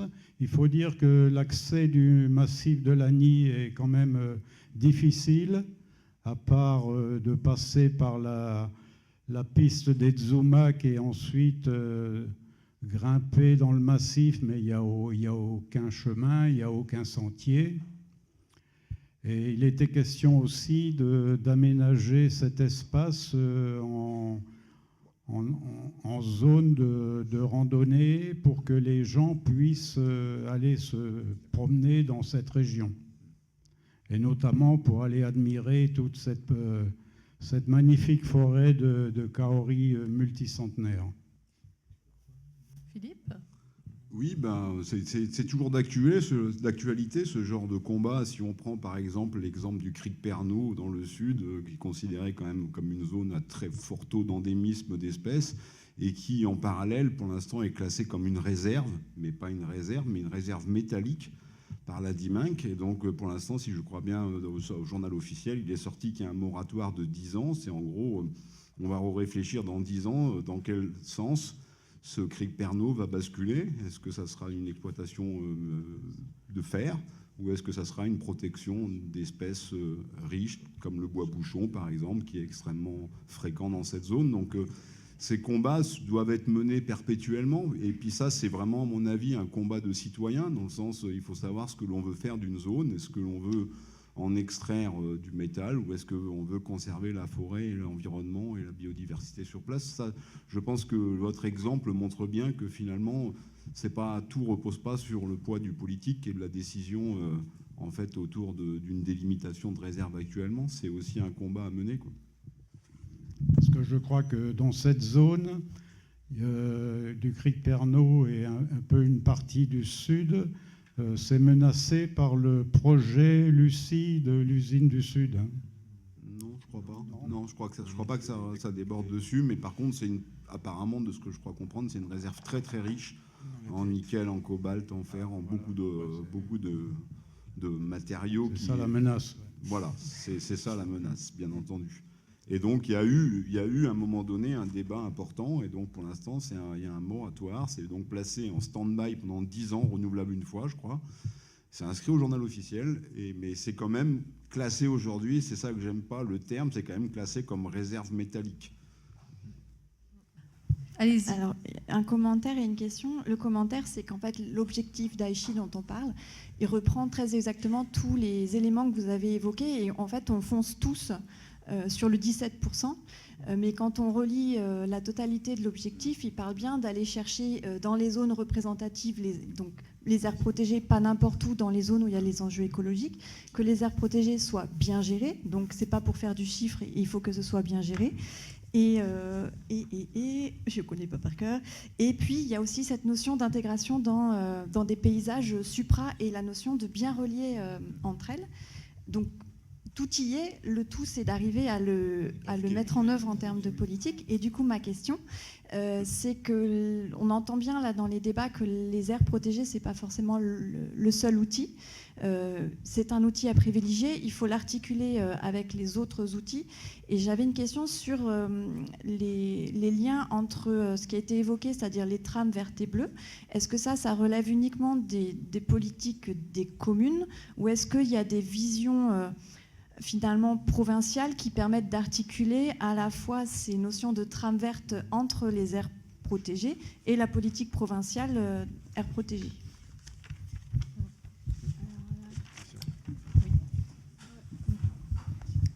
Juste sur l'aspect provincial, la province, elle intervient au moment de l'élaboration des plans d'urbanisme directeurs, et elle réclame aux communes ou aux instigateurs justement une étude d'impact, une notice d'impact sur les effets positifs ou négatifs de ce plan d'urbanisme directeur. Et dans ces études sont traitées la notion de trame verte et bleue. Donc voilà, c'est à ce niveau-là que la province elle intervient, c'est-à-dire qu'elle a un droit de regard et un droit de conseil aussi sur ses propositions dans les plans d'urbanisme directeur.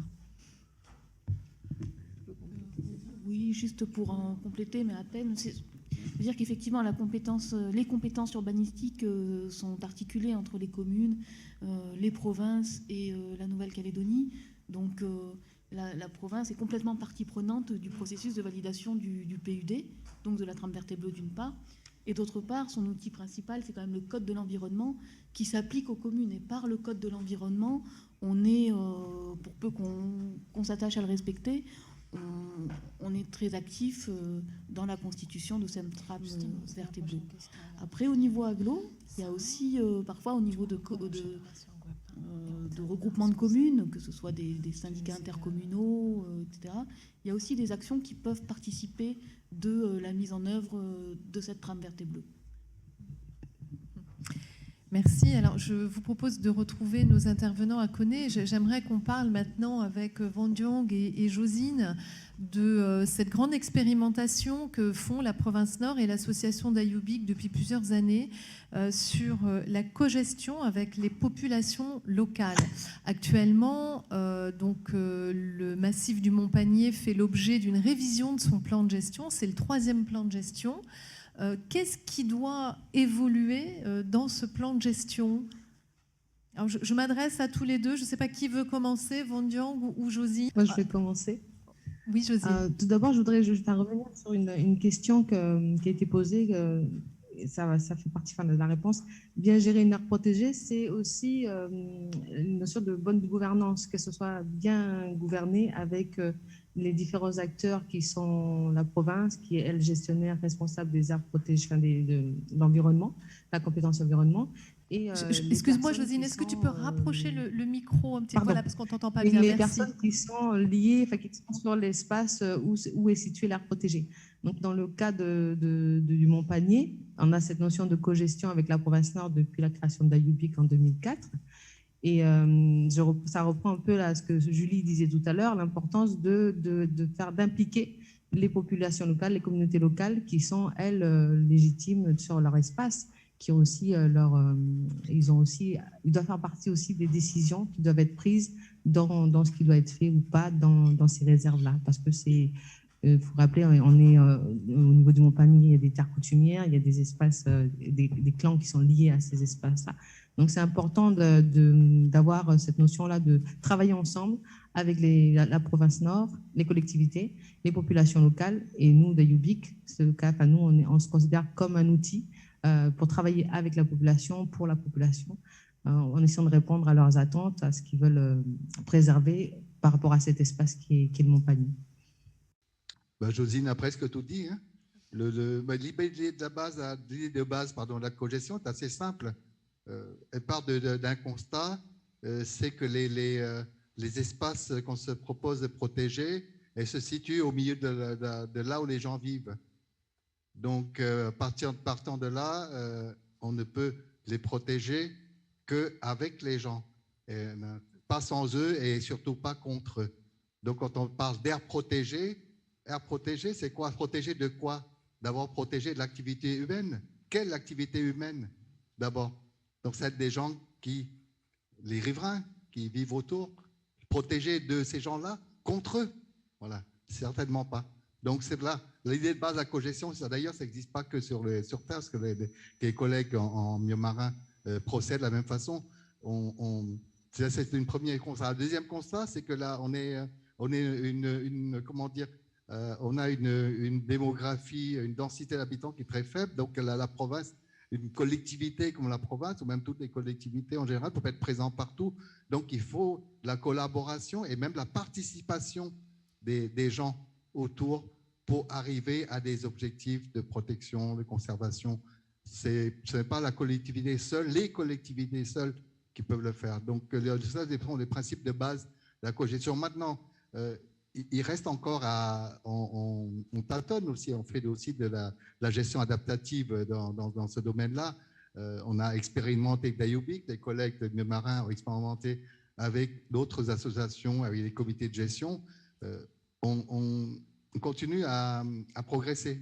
Comment on peut définir de manière peut-être plus précise les domaines de responsabilité, qui décide, qui fait quoi, qui concerte qui, voilà. C'est des choses qui sont encore à parfaire. Et c'est un processus en cours, on est dedans, quoi. Voilà. Merci. Oui, excuse-moi, Josie. Je voulais juste compléter par rapport à ce que tu disais, le cas du Montpagny. Tu as parlé du troisième plan de gestion qui est en cours d'élaboration. Voilà, comme dit Van Zong, le modèle de cogestion, il s'adapte, il évolue. Et c'est ce qu'on veut poursuivre dans ce troisième plan de gestion, c'est continuer à faire ce travail de gestion communautaire, participative. Et voilà. Donc, c'est un gros chantier qu'on travaille, qu'on mène ensemble. Alors, je disais, comme disait un homme très célèbre de Yengen, il disait « Notre modèle est devant nous ». Le modèle cogestion, il est encore devant nous. Merci, Van Diong. Je pense qu'il y a aussi la notion à rajouter, notamment en province Nord, de ces zones tabous, qui sont aussi des éléments, d'une certaine manière, d'une gestion ancienne, on va dire sans que ce soit forcément dicté par des collectivités ou par des accords d'Aichi. C'est quelque chose qui, nous, en tant qu'écologistes, en tout cas, on voit bien que ça fonctionne assez fortement.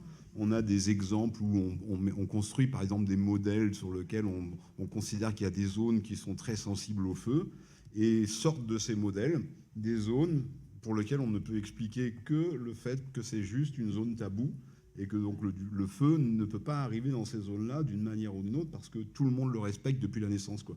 Donc ça, c'est des éléments aussi qu'il faut prendre en compte comme une forme de co-gestion qui vient appuyer aussi le travail des collectivités, sans que ce soit inscrit forcément dans des accords d'Aichi. Et c'est ce qu'on appelle notamment des aires protégées non conventionnelles qui s'appuient au départ sur une relation de bon sens entre l'homme et la nature. Et on a un très bel exemple, Hubert, notamment à Guapin. Oui. Guapin, donc en province nord, également dans la région de Poya. Et c'est vrai que sur la carte que je regarde, bon là on est en province sud, mais c'est un peu le parent pauvre de la discussion. Ça n'apparaît pas sur les cartes. Et pourtant, quand les règles coutumières sont respectées, eh bien ça marche extrêmement bien. Par exemple, à Guapin, donc c'est la plus grande tribu de province nord, la deuxième du pays, avec 750 personnes, un vrai village au pied d'une réserve spéciale de faune qui est celle de Laoupigné, qui est une magnifique forêt humide de basse à moyenne altitude et qui est préservée par la population des tribus environnantes et particulièrement les gens de Guapin. Et dedans, vous allez y voir plein de roussettes. Plein de roussettes. Il n'y a pas de nid de roussettes dans la Haupigné. Les principaux et grands nids de roussettes sont en dehors de la réserve. Ils sont sur les terres tribales de Guapin. Et il y a des règles. Ce sont des zones, là où il y a les nids, il y a les gardiens, il y a les esprits, et on respecte. On ne tire jamais, on ne dérange pas un nid de roussette. Résultat, et on a fait des comptages, on a été à l'origine des comptages avec l'IAC et repris par les gardes nature de la province nord des nids de roussettes et du plus gros nid dans la vallée des Roches. On a dépassé les 10 000 roussettes lors d'un comptage. Donc on a plus de 20 000 roussettes sur les différents nids à côté. Ils ne sont pas protégés par la loi. L'espèce est protégée, mais le site n'est pas protégé. Et du fait du respect strict de cette règle, on les laisse tranquilles, on les chasse pour l'igname quand elles sont grasses et seulement à ce moment-là. Résultat, vous pouvez en voir, mais en quantité. C'est quasiment là aussi une aberration en Calédonie. Un nid aussi près, vous arrêtez votre voiture et vous voyez, on emmenait les gens à la fête de la nuit de la chauve-souris voir ce spectacle incroyable. C'est le seul endroit en Calédonie où vous pouvez voir ça parce qu'il est c'est à portée de fusil. Et donc, la collectivité provinciale a la chance d'avoir une forêt sur la Haupigné dans un état magnifique, parce que les gens de Guapin protègent les roussettes autour, et ces 20 000 jardiniers de la forêt, eh bien, chaque nuit, alors en fonction des floraisons et des fructifications, vont polliniser, disséminer les graines des arbres de cette forêt. Donc là, on voit toute la puissance de l'engagement des règles qui ne sont pas conventionnelles. Donc c'est un peu toute la puissance du citoyen, hors coutumier aussi. Hein. Quand on décide en métropole, il y a tout un réseau de refuges LPO. Ce n'est pas des aires protégées terrestres officielles, mais ça marche comme des aires protégées. Et en Calédonie, on pourrait tout à fait, et nous on en est très promoteurs, avoir cette reconnaissance du réseau de ces tabous ou systèmes coutumiers qui viendraient s'ajouter au réseau conventionnel et qui montraient, voire même des propriétés où les gens s'engagent, chez nous c'est un refuge, et d'avoir la véritable vision de l'effort des 271 000 Calédoniens par rapport à la protection des habitats et des espèces. Donc là, il y a véritablement quelque chose aujourd'hui qui n'est pas dans le radar, alors que, et donc c'est pas les 17%, d'Aichi, ça rentrera pas dedans. Alors, aujourd'hui, c'est pas comptabilisé dedans, mais ça devrait l'être. En Calédonie, j'entends. Voilà.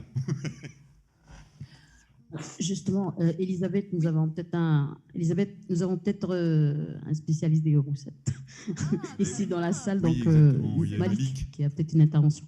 C'est parfait, on vous écoute.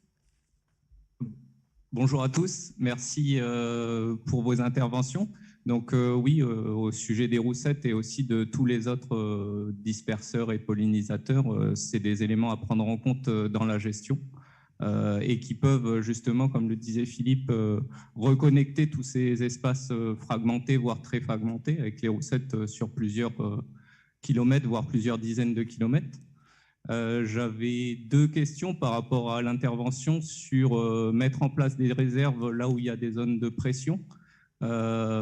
C'est peut-être aussi important de prendre en compte des zones un peu plus vierges ou moins impacté pour minimiser l'effort à mettre en place pour conserver la zone ou retrouver un état initial, avec pas mal de réserves qui ont été mises sur des zones où il y avait de la coupe forestière et du coup des efforts de replantation ensuite pour retrouver un état le plus proche d'un état initial. Et une autre question par rapport à la ville de Nouméa sur le choix des espèces plantées, notamment avec les espèces de palmiers qui sont plantées en nombre, ou peut-être que c'était des actions anciennes, notamment à l'entrée de la ville. Oui, plutôt dans la ville. Oui. Alors, allez-y. Allez, on commence par nous. Allez, on commence par Julie. Très rapidement, peut-être, sur la dernière partie de la question, donc sur les palmiers qui ont été plantés à l'entrée de la ville. La ville de Nouméa a une pépinière municipale, qui est une unité de production, qui produit une part des sujets qui sont plantés ensuite en bordure de voie publique. Donc, il se trouve qu'historiquement, il y avait effectivement un stock important de ces palmiers à la pépinière. Et donc, l'aménagement des contre-allées du néobus, etc., a été l'occasion d'utiliser ces arbres qui étaient plus qu'à maturité. Et voilà. Donc après, effectivement, c'est pas forcément des palmiers endémiques, etc., mais on fait aussi avec un ensemble de contraintes. Et voilà. Bon, cela dit, ma réponse n'est pas complète parce que je ne suis pas spécialement en charge de ces aspects-là. Et si vous souhaitez un complément de réponse, on pourra vous l'apporter aussi par mail et par ailleurs. Très bien. C'était sur les réserves hors pression, les réserves sans pression. Oui. Qui souhaite répondre à la première question de ce monsieur sur les réserves? Bruno? Je veux bien compléter un petit peu, Malik, sur le propos que je tenais tout à l'heure, sur le fait qu'on mette en place des réserves par rapport aux pressions. Moi, je disais simplement que le fait de mettre des réserves sur certaines zones où il peut y avoir des pressions anthropiques, alors pour ne pas les citer, les activités minières, les activités d'urbanisme et autres, ça permettait de protéger ces zones de biodiversité, de richesse en biodiversité. Mais ce n'est pas exclusif, c'est-à-dire qu'évidemment, encore une fois, il faut le voir de manière générale. Il faut à la fois avoir des réserves qui sont là pour éviter justement ces fortes pressions, mais on peut très bien le faire aussi sur des zones qui n'ont pas de pression et qui demandent moins de gestion et qui peuvent être des réserves, bien entendu. Alors, il ne faut pas le voir de manière assez unilatérale. Là, on a parlé des zones tabous, on parle des réserves conventionnelles qui sont régies par des textes. Il faut vraiment le voir, le disait Hubert, hein, de manière assez diversifiée pour pouvoir justement avoir le maximum de zones et de connexions entre les espaces en Nouvelle-Calédonie. Oui, Philippe. Juste un petit point, c'est juste pour dire aussi qu'une des choses qui est vraiment importante, c'est de s'inscrire dans la durée. Parce qu'en réalité, la réserve, elle n'aura d'une raison effective qu'au bout de plusieurs dizaines d'années. Et donc, il ne faut pas être en mesure de... Il faut s'assurer que rien ne pourrait contredire ou contrebalancer la mise en réserve. Quand on voit par exemple la forêt nord, il y a quelques années de ça, où on a à la fois dans le sud, hein, donc à côté de la mine de Vallée, où à la fois on a agrandi, on a fait une extension de la réserve sur la partie est, sur une zone complètement nue, il n'y a plus de forêt, enfin je ne veux pas dire mais en contrepartie d'une partie sur la partie ouest, où on a dégagé une partie de forêt endémique pour faire passer un tuyau. Donc globalement, le résultat montre qu'aujourd'hui la forêt nord a grandi, la réserve a grandi, mais la partie à conserver de la forêt, la vraie forêt, a diminué. Donc il faut faire attention de cette durabilité, et ça c'est vraiment important. Si on voit qu'on parle des kaoris du Mont-Panier, ils ont à peu près entre 1200 et 2000 ans. Donc est-ce qu'on est aujourd'hui capable d'assurer un espace en Nouvelle-Calédonie dans lequel il n'y aura aucune activité pendant 2000 ans? Je ne suis pas complètement convaincu, et quand je traîne en forêt et que je vois des jeunes kaoris, j'ai peu d'espoir pour qu'ils arrivent à leur taille définitivement adulte, voire même qu'ils meurent de leur belle mort. Et donc c'est ça la question, c'est on s'active, mais comment on est en mesure de maintenir ça, sachant par exemple qu'aujourd'hui il y a encore des superpositions de réserves avec des secteurs miniers. Donc des concessions minières. On parle du parc de la Rivière Bleue, il y a une part qui est encore sous concession. Et donc, toutes ces questions-là, on peut les débattre aujourd'hui, mais qu'est-ce qui se passera dans 10 ans, dans 20 ans, dans 30 ans, quand le cours de nickel sera plus important, quand on aura besoin de faire passer une route? Est-ce qu'à un moment donné, cette nature, cette réserve, aura autant de droits que cette réserve souterraine, par exemple? Est-ce qu'on dira, ben non, il y a beaucoup de nickel à cet endroit-là, mais comme c'est une réserve, on ne pourra jamais la déclasser? C'est ça, où il faut se méfier. On a vu ça dans le monde. On voit même les patrimoines de l'UNESCO qui sont déclassés, par exemple en Guinée, pour exploiter le fer. Donc c'est ça qui est important aussi, c'est de quelle manière on ne peut jamais revenir en arrière. Alors justement, est-ce qu'on a la bonne réflexion sur la conservation ? Et on va terminer peut-être là-dessus. Et Valérie, je te laisserai la parole aussi.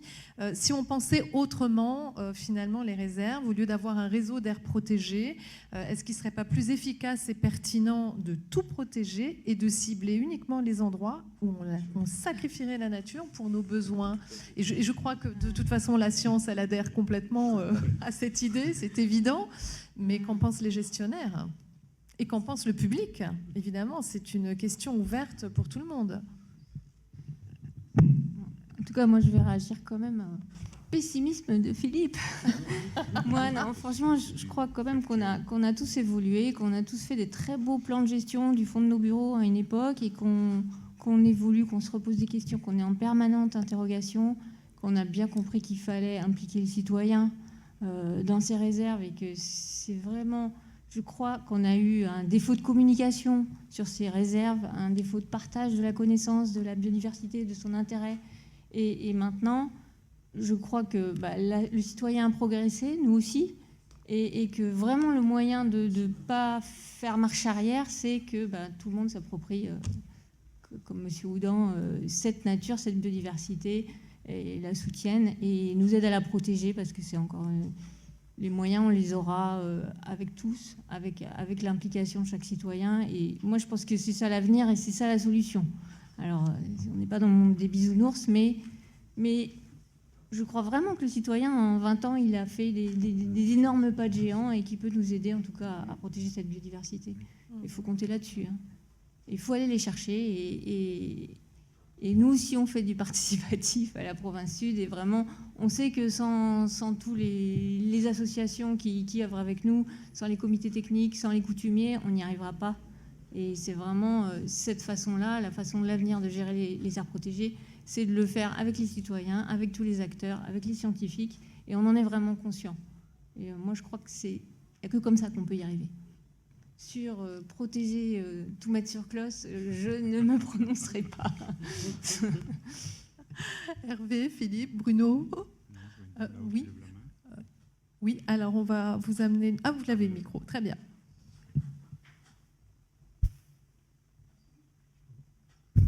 Bonsoir, merci pour ce soir et les documentaires, c'était très intéressant. J'ai une question, mais c'est peut-être... plus de l'ordre d'un débat, ça va rester général, mais sur la problématique du feu, sur le drame du feu. On a vu ce que ça donne dans d'autres pays, on a vu l'année dernière en Australie. En Calédonie, il y a eu malheureusement aussi des drames. Il y a le feu de la montagne des Sources il y a des années en arrière. Il y a eu le Wentoro il n'y a pas si longtemps, comme Hubert l'a cité. Comment est-ce que ça a évolué ? Donc on parlait d'évolution, vous parliez d'évolution des 20 dernières années, par exemple. Comment est-ce que ça évolue entre ces 20 dernières années et encore récemment? Qu'est-ce qui est prévu pour continuer à lutter contre ce drame? Parce que ça reste un drame pour l'environnement, mais un drame pour l'humain aussi.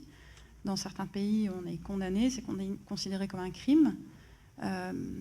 Donc comment est-ce que ça évolue ce sujet, en fait? Je ne sais pas comment on peut l'appeler, mais merci. Alors, on va vous répondre, mais je vous invite également à aller voir en replay, donc Empreinte sur les feux de forêt, qu'on a réalisé en fin d'année dernière. Alors, l'émission, mais également le ciné-débat sur Calédonia Conférence, toujours sur le site caledonia.nc, dans l'onglet replay, Calédonia Conférence. Donc, on a fait un ciné-débat sur le thème du feu à Nouméa, mais on est également monté en faire un à Koné. Donc, les intervenants étaient différents et les contenus étaient vraiment très, très intéressants. Je te laisse la parole, Hubert. Très, très rapidement, pour poursuivre après le débat, si tu veux. Alors, de ce côté-là, il y a le risque, il est en train d'augmenter, clairement, dans le contexte. Comme le dit, alors, il y a plusieurs éléments qui jouent en notre défaveur. Alors d'abord, on n'a pas une culture de lutte contre les feux pour les milieux naturels en Calédonie. On est organisé par rapport pour protéger des infrastructures, etc. Et ça fait seulement quelques années, et même quasiment depuis le feu de la montagne des sources, où il y a un repositionnement par rapport à cet enjeu-là. Avant, on laissait brûler. Donc ça bouge maintenant, mais les moyens ne sont pas encore largement, pas encore à la hauteur. On a plus de camions, mais ce n'est pas les camions qui vont changer le problème pour des sites naturels qui ne sont pas accessibles par les voiries. Un des éléments, donc il y a cet aspect infrastructurel où on est en retard. On n'a pas de gros bombardiers d'eau pour intervenir sans voirie. On fait encore peu de projections, ça commence, les IDH, des projections d'hommes, de dispositifs héliportés d'incendie. Comme le disait Philippe, un des gros problèmes, c'est l'extrême fragmentation de la forêt calédonienne qui facilite le paysage est de plus en plus perméable au feu. Dès qu'on a une fragmentation, ça veut dire qu'on a une zone plus sèche que la forêt, et le cœur de la forêt, donc le feu va pouvoir passer facilement. Donc ça, c'est un énorme problème dans un contexte de changement climatique, et ça, faut rajouter cette couche-là, où si on a une diminution des précipitations qui sont prévues en saison sèche, ça veut dire qu'on va avoir des sécheresses extrêmement fortes. Rappelez-vous ce qui s'est passé en Californie.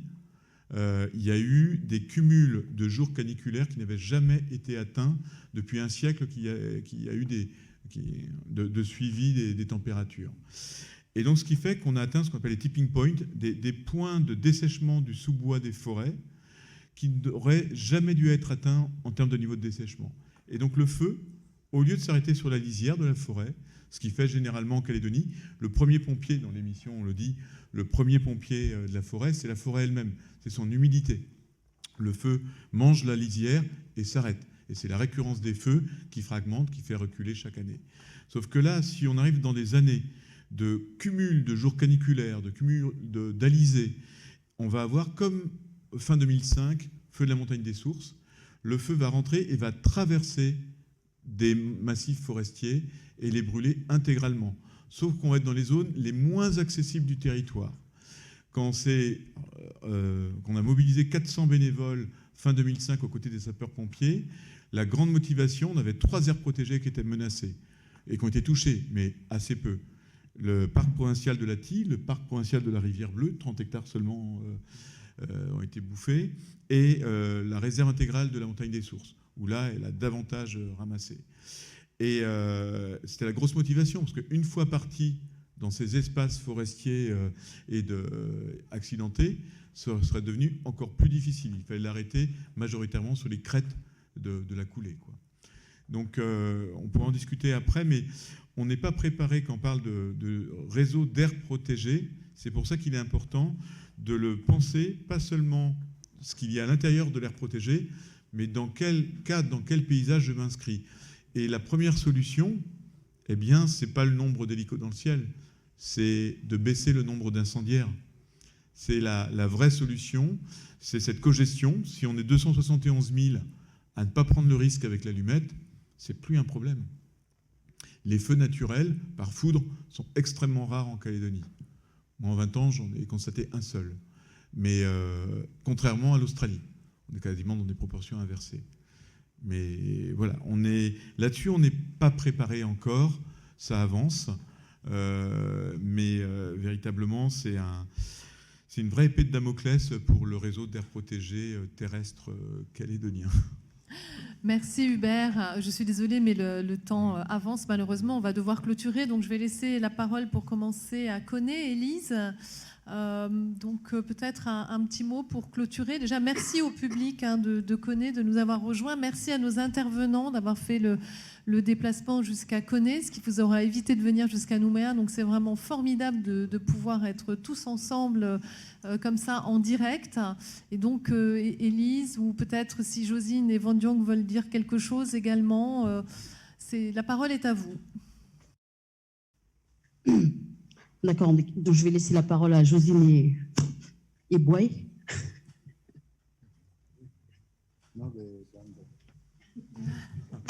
Bon, merci pour ce temps d'échange et de partage. Merci de nous faire découvrir ce travail qu'on fait, découvrir aux gens le travail qu'on fait sur le Mont Panier. Et je l'ai pas eu le temps de le dire tout à l'heure, mais il y a l'aspect culturel sur les espaces qui est à prendre en compte. Et comme disaient Hubert et Philippe, il y a un cadre qui doit être fait pour intégrer ces zones-là, ces zones tabous qui ont des valeurs culturelles pour les gens dans les réglementations, dans les statuts de conservation et de protection pour les aires protégées. Donc merci pour ce moment et puis au plaisir d'échanger avec vous à nouveau. Et voilà, merci beaucoup. Merci Josine.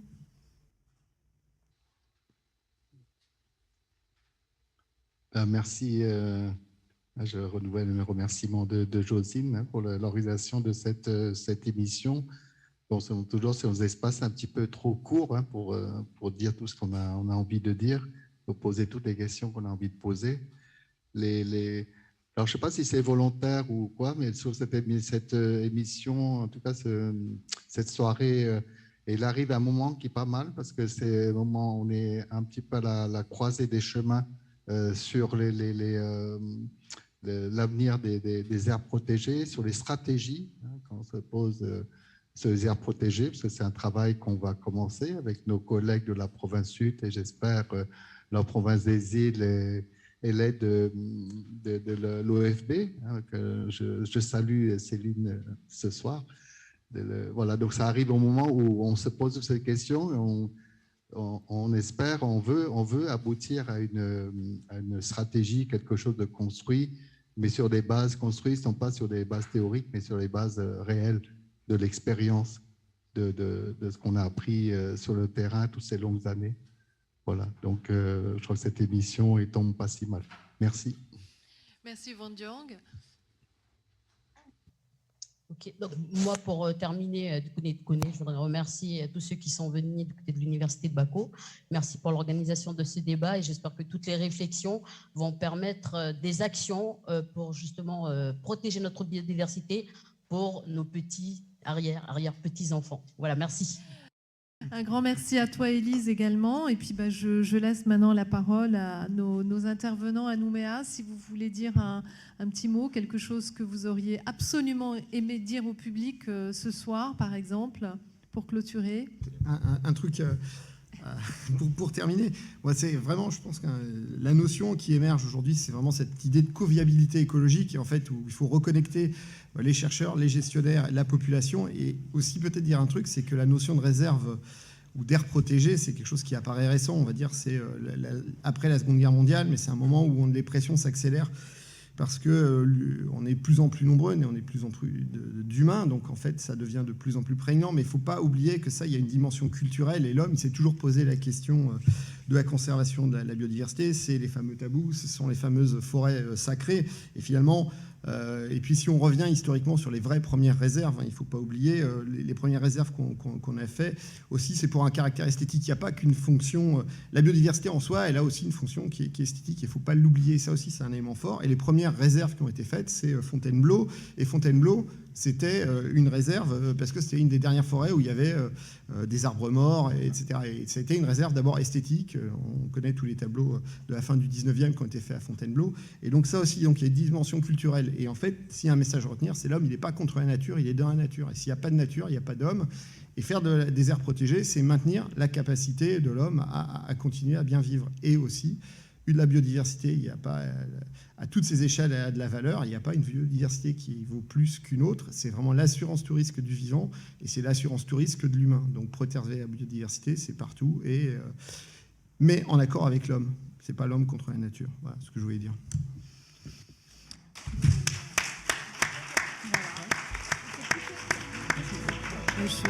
Je crois que tout est dit.